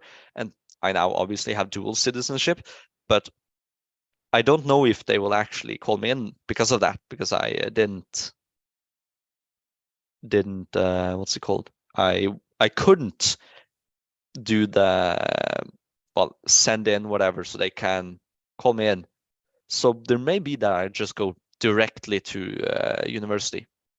but even if you did the military, it would only be a year or so, and then you'd Yeah, be university after. yeah, and it's not like a single year. It feels like a lot, but in reality, it's well, a year now is 1/17 of my life, so it is quite a lot. But like it's in Yeah, I think general a year is. they feel longer the younger Yeah. you are. Although hopefully I'll manage to make all years feel long, live Yeah. the long life. But it's not much. Like 1 year in the military, either I get drafted in there or not. Like it doesn't really matter for me. I and also I'm not opposed to serving my country. Like I don't know to which extent I would call myself I would definitely call myself a patriot. But I'm wary of calling myself a nationalist because that has some bad connotations, even though it's just a love for your country, like, and your culture. Like, but it has some negative connotations. So I'm not really in favor of using that. So on paper, I'm a patriot. I love my country, and I would support it as long as it seems to be doing generally the right thing. Like, obviously, if my country is doing something I absolutely oppose, then no, I would not go along with that. But generally, they are doing that, and so I am supportive of my country, and I wouldn't be opposed to serving 1 year in the military. Well, that sounds very noble. Maybe that does, but the nation, it gives me my symbolic immortality. Like, how can I repay it back? But that is an interesting thing. Well, not that. I just start sentences without referencing what I'm saying that to.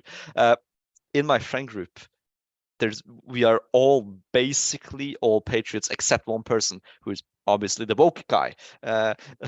But somehow we all just gravitate towards each other. All these who are actually, like, well, I would say highly intelligent, my little inner arrogant self, like highly intelligent and quite patriotic, like we all gravitate towards each other. So it feels like an echo chamber, but it's one I enjoy.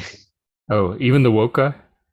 um to what extent Are is you the one that he? said you had the woke friend?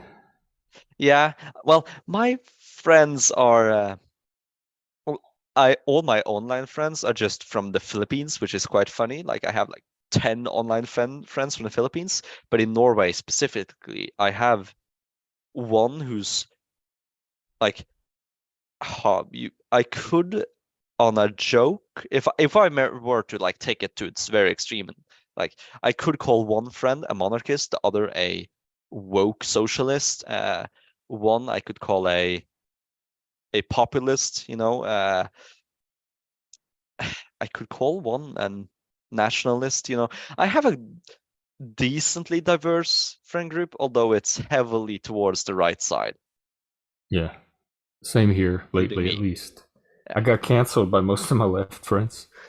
It'd be that one interesting hurts. to know like how political ideology or political leanings factor into that that sense of like religion is used kind of as a buffer against mortality. Perhaps our political persuasions serve a similar role. It definitely helps that it makes sense that in like it is correlated with politics, because in essence, at least what the right is currently, it is conservative, like general. And I don't mean the American conservative. I mean conservative in that preserve what you have, or at least be wary of changes. Yeah. Keep the traditions safe, and that could be explained as keeping what makes you feel secure. Keep that safe, and so it can make sense that that is connected with like being generally on the right and like focused on whatever in death nationalism, like keep what makes you secure safe. That could be an explanation. Yeah, I think it's related to meaning and where you get your meaning. Yeah, And some people get meaning from the past traditions that have worked, and some people get their meaning from trying to create the new things, or they see the past traditions as obstacles and overthrowing them, or they get their meaning from helping people they yeah, perceived as oppressed. So, like maybe that's a woke person's way of reaching that immortality yeah. is They trying to make the world a fun, better place by saving oppressed people. even though it's skewed, but It that yeah, is it's yeah, an ideological narrative that yeah, they've absorbed or adopted, but isn't religion and all of this stuff just narratives that we yeah, use to continue living our lives yeah. Make and to give sense it of the meaning? world. Yeah. uh, I have had some, not only like conversation, but we had full on debates between me, some friends, and my woke friend. So I that's why I would conclude he is a sensible woke. Like he takes irrational ideas and it at least makes them at least logical enough that he can believe in them. So while the preferable would be that he thinks like sensible and rationally about the idea, like he has already accepted the idea and then he tries to make a logical and rational reason for it. And he does make a decent case. It's just that if the case is based on something wrong, it's still wrong. Uh, but it Because is the interesting. idea appeals to him on an emotional level or a other It's than yeah, rational I level. would. He's definitely a very compassionate individual. So like that appeals to him very much. That helping the oppressed, like really, like we had a conversation in class, um, started by our teacher, best teacher ever. But we had a debate basically, like what right does Norway have to its own natural resources? Because if you didn't know that, like Norway, despite like being rich, we also are one of the top oil exporters. Like we have tons of oil in the seas that have made us rich. Although to be fair, even without oil, we would probably be one of the richest countries in the world, like Denmark and Sweden. Like they are very rich, but they don't have oil. It's just that oil has elevated us even further. But our conversation was about what right does we have to that? Do we have to that oil? And at first, his opinion was that we have no right to that oil. Like it was just random happenstance that we are on this peninsula. We have this land, so it's just happenstance, and so we have no inherent right to it. And it was also in correlation to should how heavily should we help other nations? Should we continue sending billions every single year? Like Norway is the biggest foreign aid exporter, I think, compared to its total GDP or whatever. Compared to some things, so like America is probably the top, like completely. But compared to either its populace or its economy, Norway is the top. And so Oh, it was a debate about like, should we continue sending all this money? Should we use even more of our oil money on foreign aid because we don't have an inherent right to it? And his stance was that we do not have an inherent right. It was happenstance that we arrived here. But we did manage to convince him that we have some more rights to that, to the land we live on than others. Not much, but a little bit. So at least he's open to somewhat some change. But obviously that is a rational response, that it was random happenstance that just us like it was we who were born here and lived here. So that is rational. That is rational. That of course we don't have a right because we were just randomly born here. But at the same time, we are the ones who live here. Like this is the land we protect, we mine, we control, we live here. Like maybe it was random that just I was born in Norway, but I feel that still that doesn't really change the fact that I have some inherent right to the lands of Norway more than, let's say, you. Although like you probably have, I would say, more rights to American soil than I do because you were born there, raised there, even if it was by happenstance. Yeah, And I mean that makes sense to me. yeah, and we also had a debate on gender and transitioning, which was very interesting. Uh, Lots of those basic, debates going around yeah, lately. yeah. Although I tend, well, some of my friends are just not Michael Knowles about it. You know who Michael Knowles is? Yeah, the Yeah, eradicate yeah. transgenderism, which was I wouldn't we say took it some of and my ran friends with that are one. at his level, but some friends are kind of like it shouldn't really be a thing. Like they want to remove it, but it shouldn't. It doesn't Well, fit right it in. is a Yeah, thing on yeah. like And I some level. try to keep myself more sensible about that. So I'm generally my stance, which I argued to, I almost said his name, to that woke friend, was basically that as for children, don't do anything. If they're adults, sure, like they're adults as long as they're not like literally like hurting someone. Like they're adults, they should be allowed. And well, it was not just sensibility.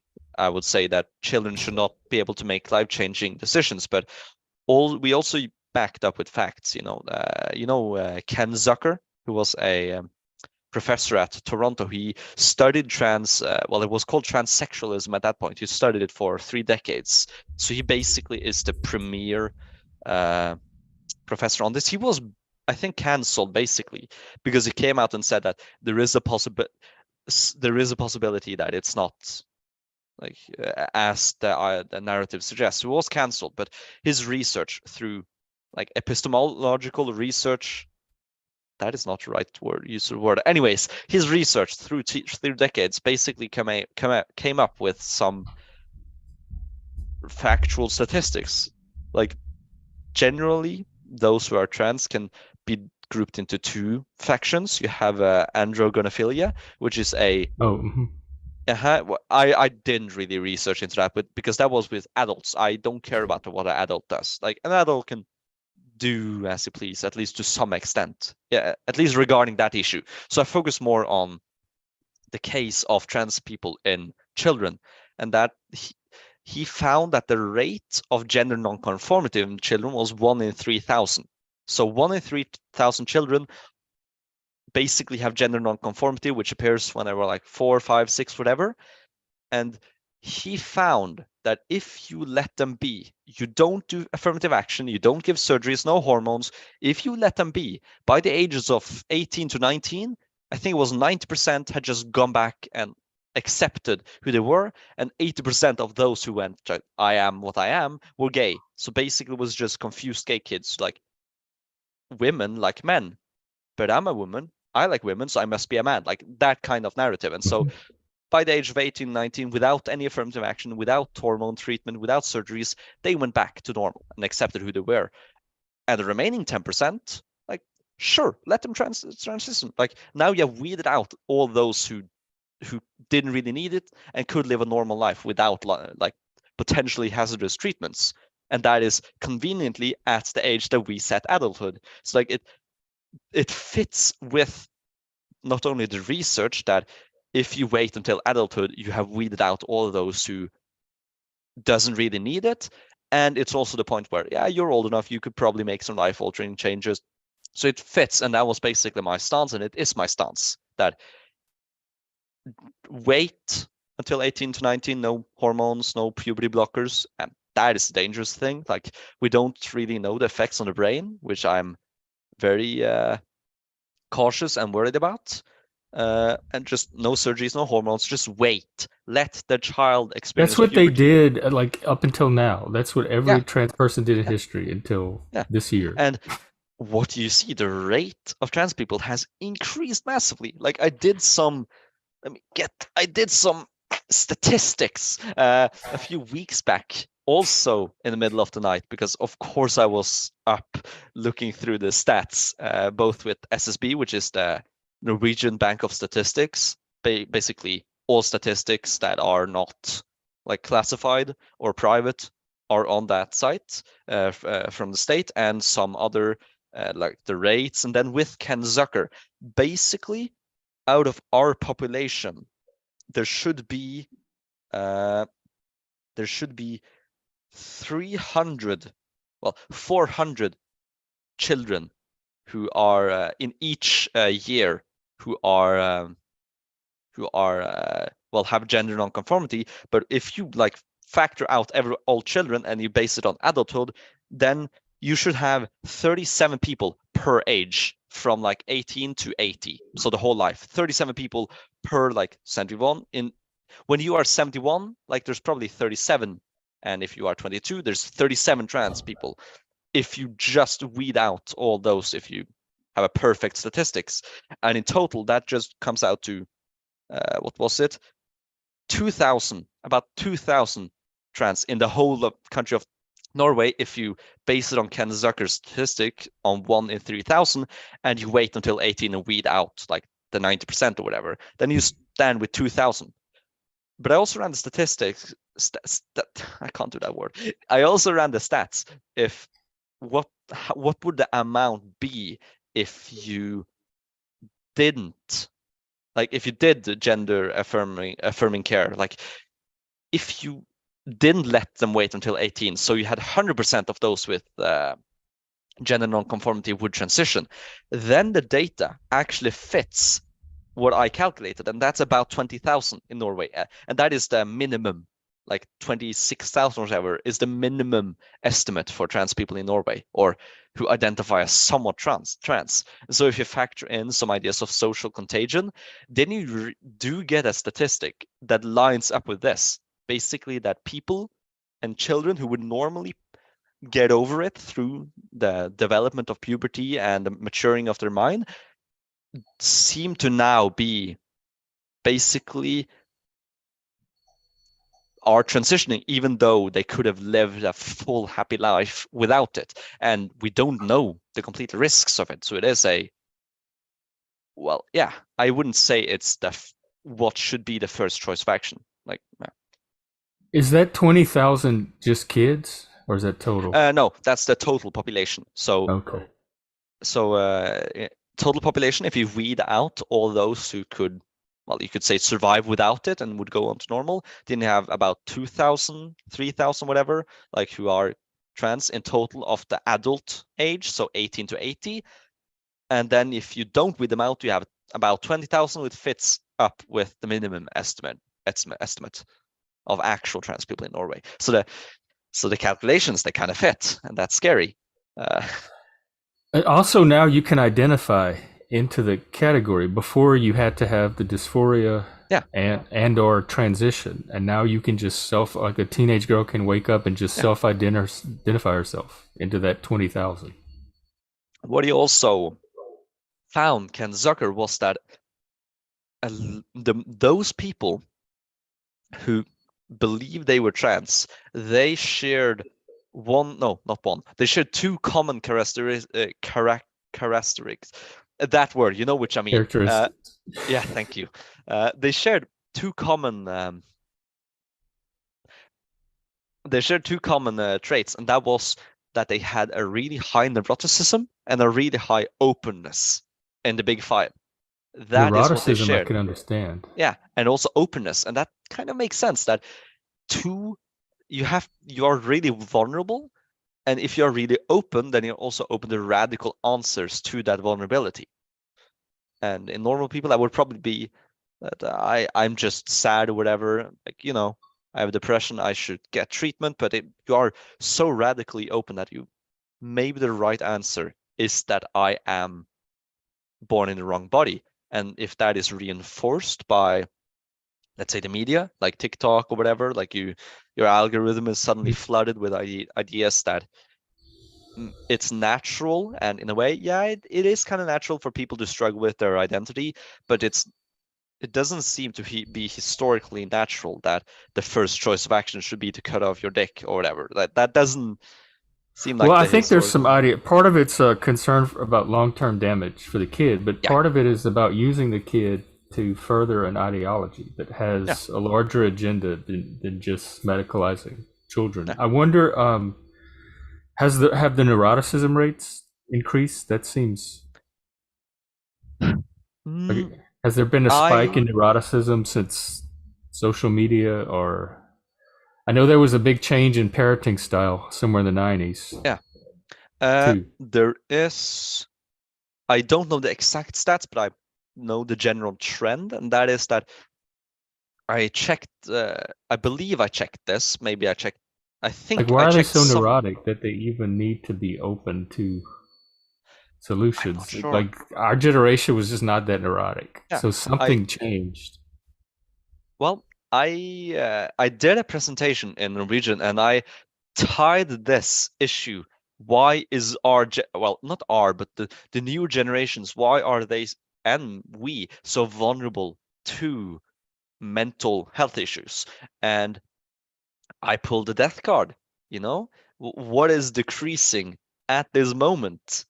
And that is religiosity and cultural, what's it called? Cultural belonging. I also did a study on that in sociology, like how, to which extent would you defend your country? I won't go into it now, but like in general, very low rates, lower than what I expected in how you feel attached to your country. So it seems to be that not only has religiosity decreased, but also cultural uh, belonging, and that fits with the theory that those two are very important to the security of our mental health if we don't have an alternative. And so it could make sense that as those decrease and we don't have a replacement, the general population then become more vulnerable and more neurotic.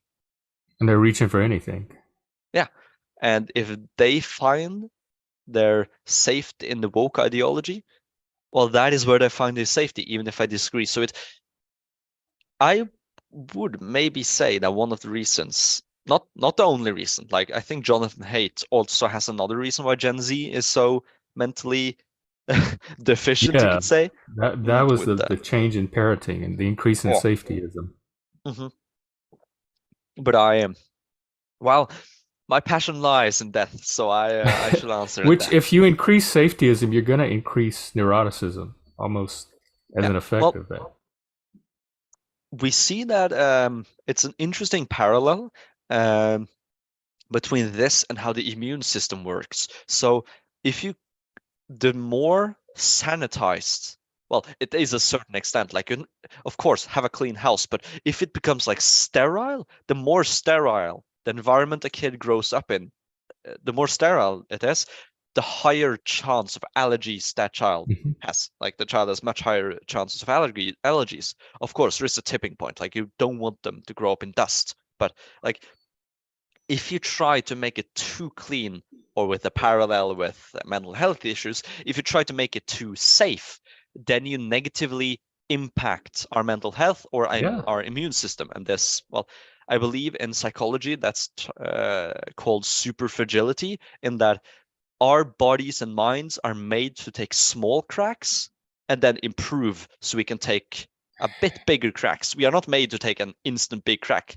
Well, we are made to handle it, but we are not made to like take it. And so one way we develop is through these small cracks. Like maybe you get in a fight as a child, you hit a bit, or you have an argument, or you're punished, or you have to a bit of rough around, in the woods. Like all those small cracks, they help the general defense. So obviously protect the child or the immune system from the big cracks, be that a very unhealthy and dusty environment or like a kidnapper. But we also seem to need some of those smaller cracks so we can build up that Yeah, mental absolutely. defense. But you have to build up an immune system, and we grow through adversity too. We need Yeah. challenges Hmm. and obstacles to overcome to grow and develop. The problem is that the line or the amount of conflict that people can handle, it varies really a lot. So you can't What really. determines it? Is it individual variation, or is there something larger than the individual that influences it? Okay, now this is just based on something we're talking about in psychology class, like not today, but like currently, and that is psychological crises or traumatic crises and basically using the 2011 terrorist attack in Norway, not America, but in Norway, as a case. So basically, what we see is that the people who were attacked were a children's camp, a youth political group were attacked by a ultra nationalist. Like, but the effect of that is very different depending on the person. And it seems that even the people with almost like an identical upbringing have a very different reaction. And so there is some merit to the idea that some of the difference in vulnerability between people when it comes to mental like problems is down to biology. Of course, if you grow up in a really trash environment, yeah, you're probably gonna have it worse. But like there is also biological factors. So in that study, there was like 3 people were focused on. Like 2 of them had basically recovered. They were like really passionate and they basically attained symbolic immortality, went really into politics. That's what their friends died for. So they're gonna remember their friends through that. They will do something great in politics, which was really fun to watch, even though it's about a terrorist attack. That was not fun, but it was fun that my theory fit there. But what we also saw was one woman who she had it so bad that she would get an anxiety attack from her pulse being high.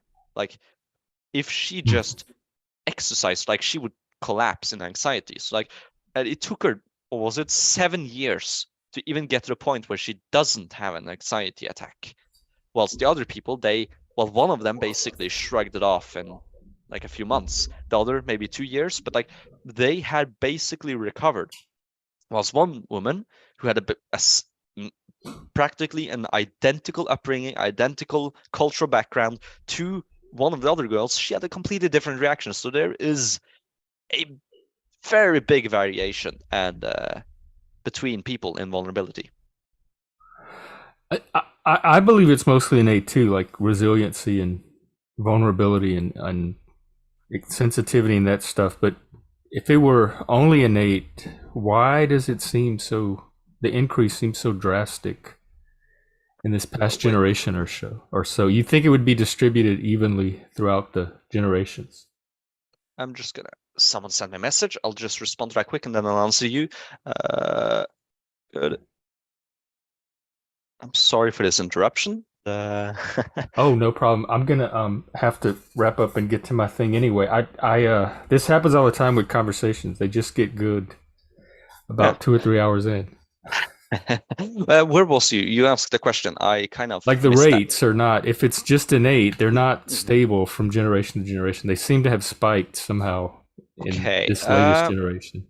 My belief from observation and what I've seen in both sociology, psychology, reading, or just general life is that our nature, our biology does not decide, but it sets basically the parameters for, and it's the life we live in, our culture and our influences, the human part that basically puts us inside that parameters. And also, well, in extreme cases, maybe you can break through the parameters, but generally, it seems that biology sets a parameter. So if we take an arbitrary number, your vulnerability will be between 6 and 9, and then it's your upbringing that maybe sets you at 9 or 6 or 7 or 8. So biology definitely has a big impact.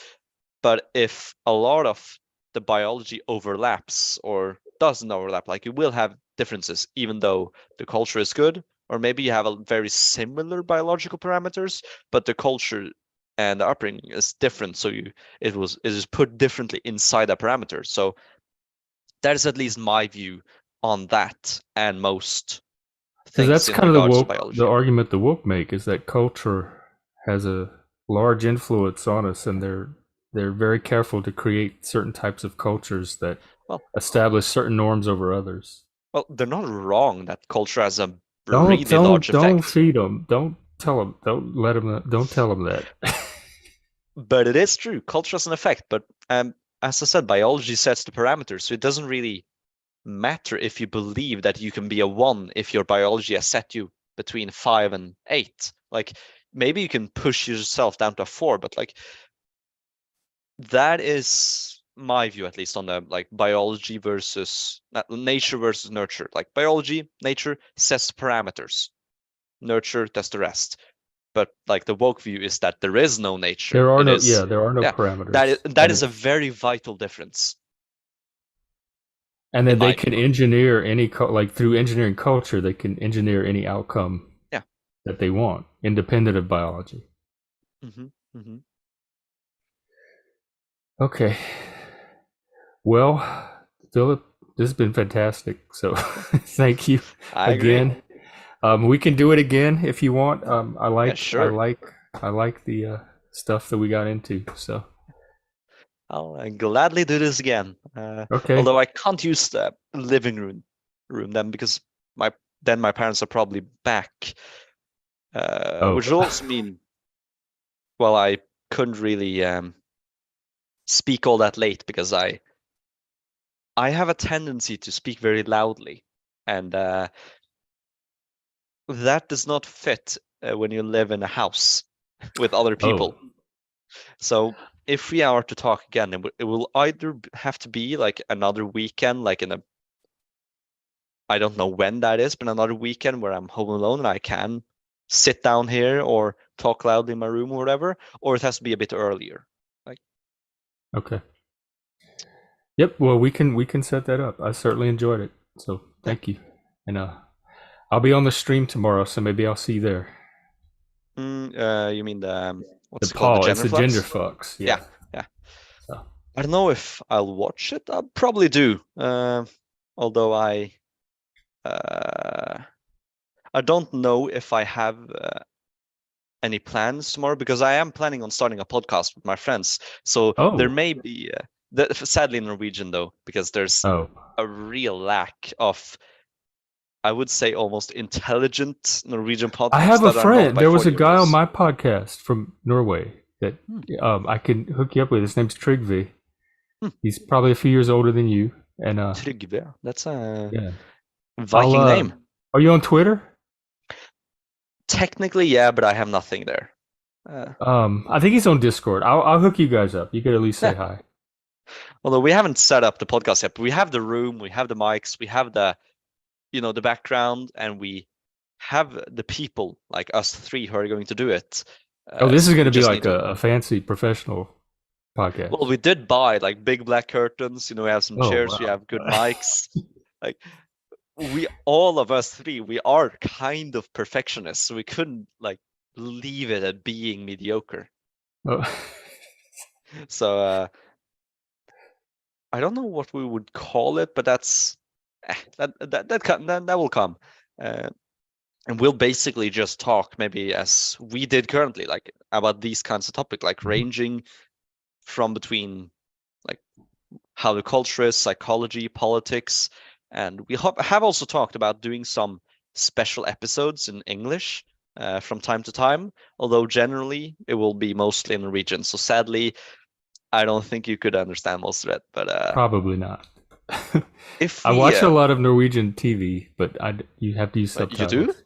Well, I like the Scandinavian noir. You'll have all the good murder mysteries and creepy that shows is like. actually true, although to me they're kind of the average normal stuff, so I don't really I appreciate them like that the much. atmosphere they set. I'm always usually disappointed in the endings, but Yeah, I like and I like seeing how other countries live too. So yeah, I it agree. sets That's a good atmosphere. I haven't really watched any crime shows in a while, but I did watch this Swedish crime show like a few years ago, and that kind of, as I said earlier, like I am a hobby writer, so I kind of have some idea how a plot should go to not sound idiotic, or how characters should stay in character. But they kind of forgot that. Sometimes the plotting can be a little weak, Yeah, but it's fun. but I'm easy to please when it comes to that Yeah, anyway. but if we ever do an English special, I'll definitely hit you up with the link if you want to listen on. Oh yeah, that'd be nice. And that is also probably the reason we talked about it, because we want to attract some international viewers. Like we Well, I are will all help ambitious however I can. perfectionists. I'm very tiny, hopefully growing. Maybe not. Yeah. We'll see. But I will Well, definitely help however I can. well, technically today you did grow by 1/15 of your total subscriber base, because I got a few new subscribers. I'm looking. You're my oh first wait, official guest, so you have that honor. are any comments? Are actually people No comments. But I messed up the. I still need to figure out how to sync it up to the YouTube link that everybody goes to watch it. I did yeah, everything right, so I don't know what I'm doing wrong. when you put a reminder, basically, Yeah, that was what you did? and YouTube schedules in advance, and it does a little notify me. Yeah. So it should stream to that link, and and Zoom is even telling me that it's streaming to that link. But when I look on YouTube, it's not, and I don't know how to get around that. So Me eventually, I'll neither. figure it out. I have very little experience with YouTube. What I've used my YouTube channel as is basically, well, where I post school projects. So we had to do some film edits, put some clips, put them together with some music, like for schoolwork, really crappy. But that's basically what I have on my channel. So it's not really, I don't have anything of importance on my channel. I tell the Yeah, podcast. I did have a very rambly video when I look back. It is not something I agree with anymore, but I do like history. So it's like I don't really want to delete or Yeah, remove for stuff I've archival. made. Yeah, even though it's, well, I was actually, that I made that at a time when I politically had just basically got interested in politics, and I was on the left side. I wasn't a completely woke, like I had dignity, but I was on the left side so a lot of my ideas at that point could feasibly coincide with what you could call like woke light, but that obviously changed. I maybe rebounded a bit too much to the right for a little bit, and now I'm like firmly in the center. Well, maybe not firmly. I am open to change, but like Well, I I think that fought, even has value. Like watching your old former woke light yeah, self and your journey out of it, I think has a lot of yeah, value. woke light. That sounds like a soda, like woke light. Drink it and you'll get halfway there. If only it were a Uh, soda. Okay, well, have a good rest of your night. And yeah, well, again, it was a I'm gonna go pleasure sleep talking. now. So, I'm energized too. We're having a dance party later, actually, oh, on that's Zoom. You're interesting. welcome to stop by if you're still awake. So. The clock is, well, it's 1 o'clock. Like, so I'm gonna sleep. I won't be awake. Like, That sounds wise. yeah, So, that's the problem with me being Scandinavian, is that, well, not even Scandinavian, just European, is that any people outside of Europe, I'm going to have vastly different time zones from. And mhm. so, lucky me, most of my online friends are from the Philippines. So they are like a 6 hour difference. And this is more than, yeah, this is also a 7 hour difference between us now, I think, if I did the calculation Yeah, right. it's like 4 o'clock here. Yeah, like, so that is, I'm unlucky in that way. So either I have to stay late or they have to stay up late. So again, as I said earlier, like if I am to go back in this podcast again, it has to be earlier because I can't do this late usually. Yeah. Because this weekend is an exception.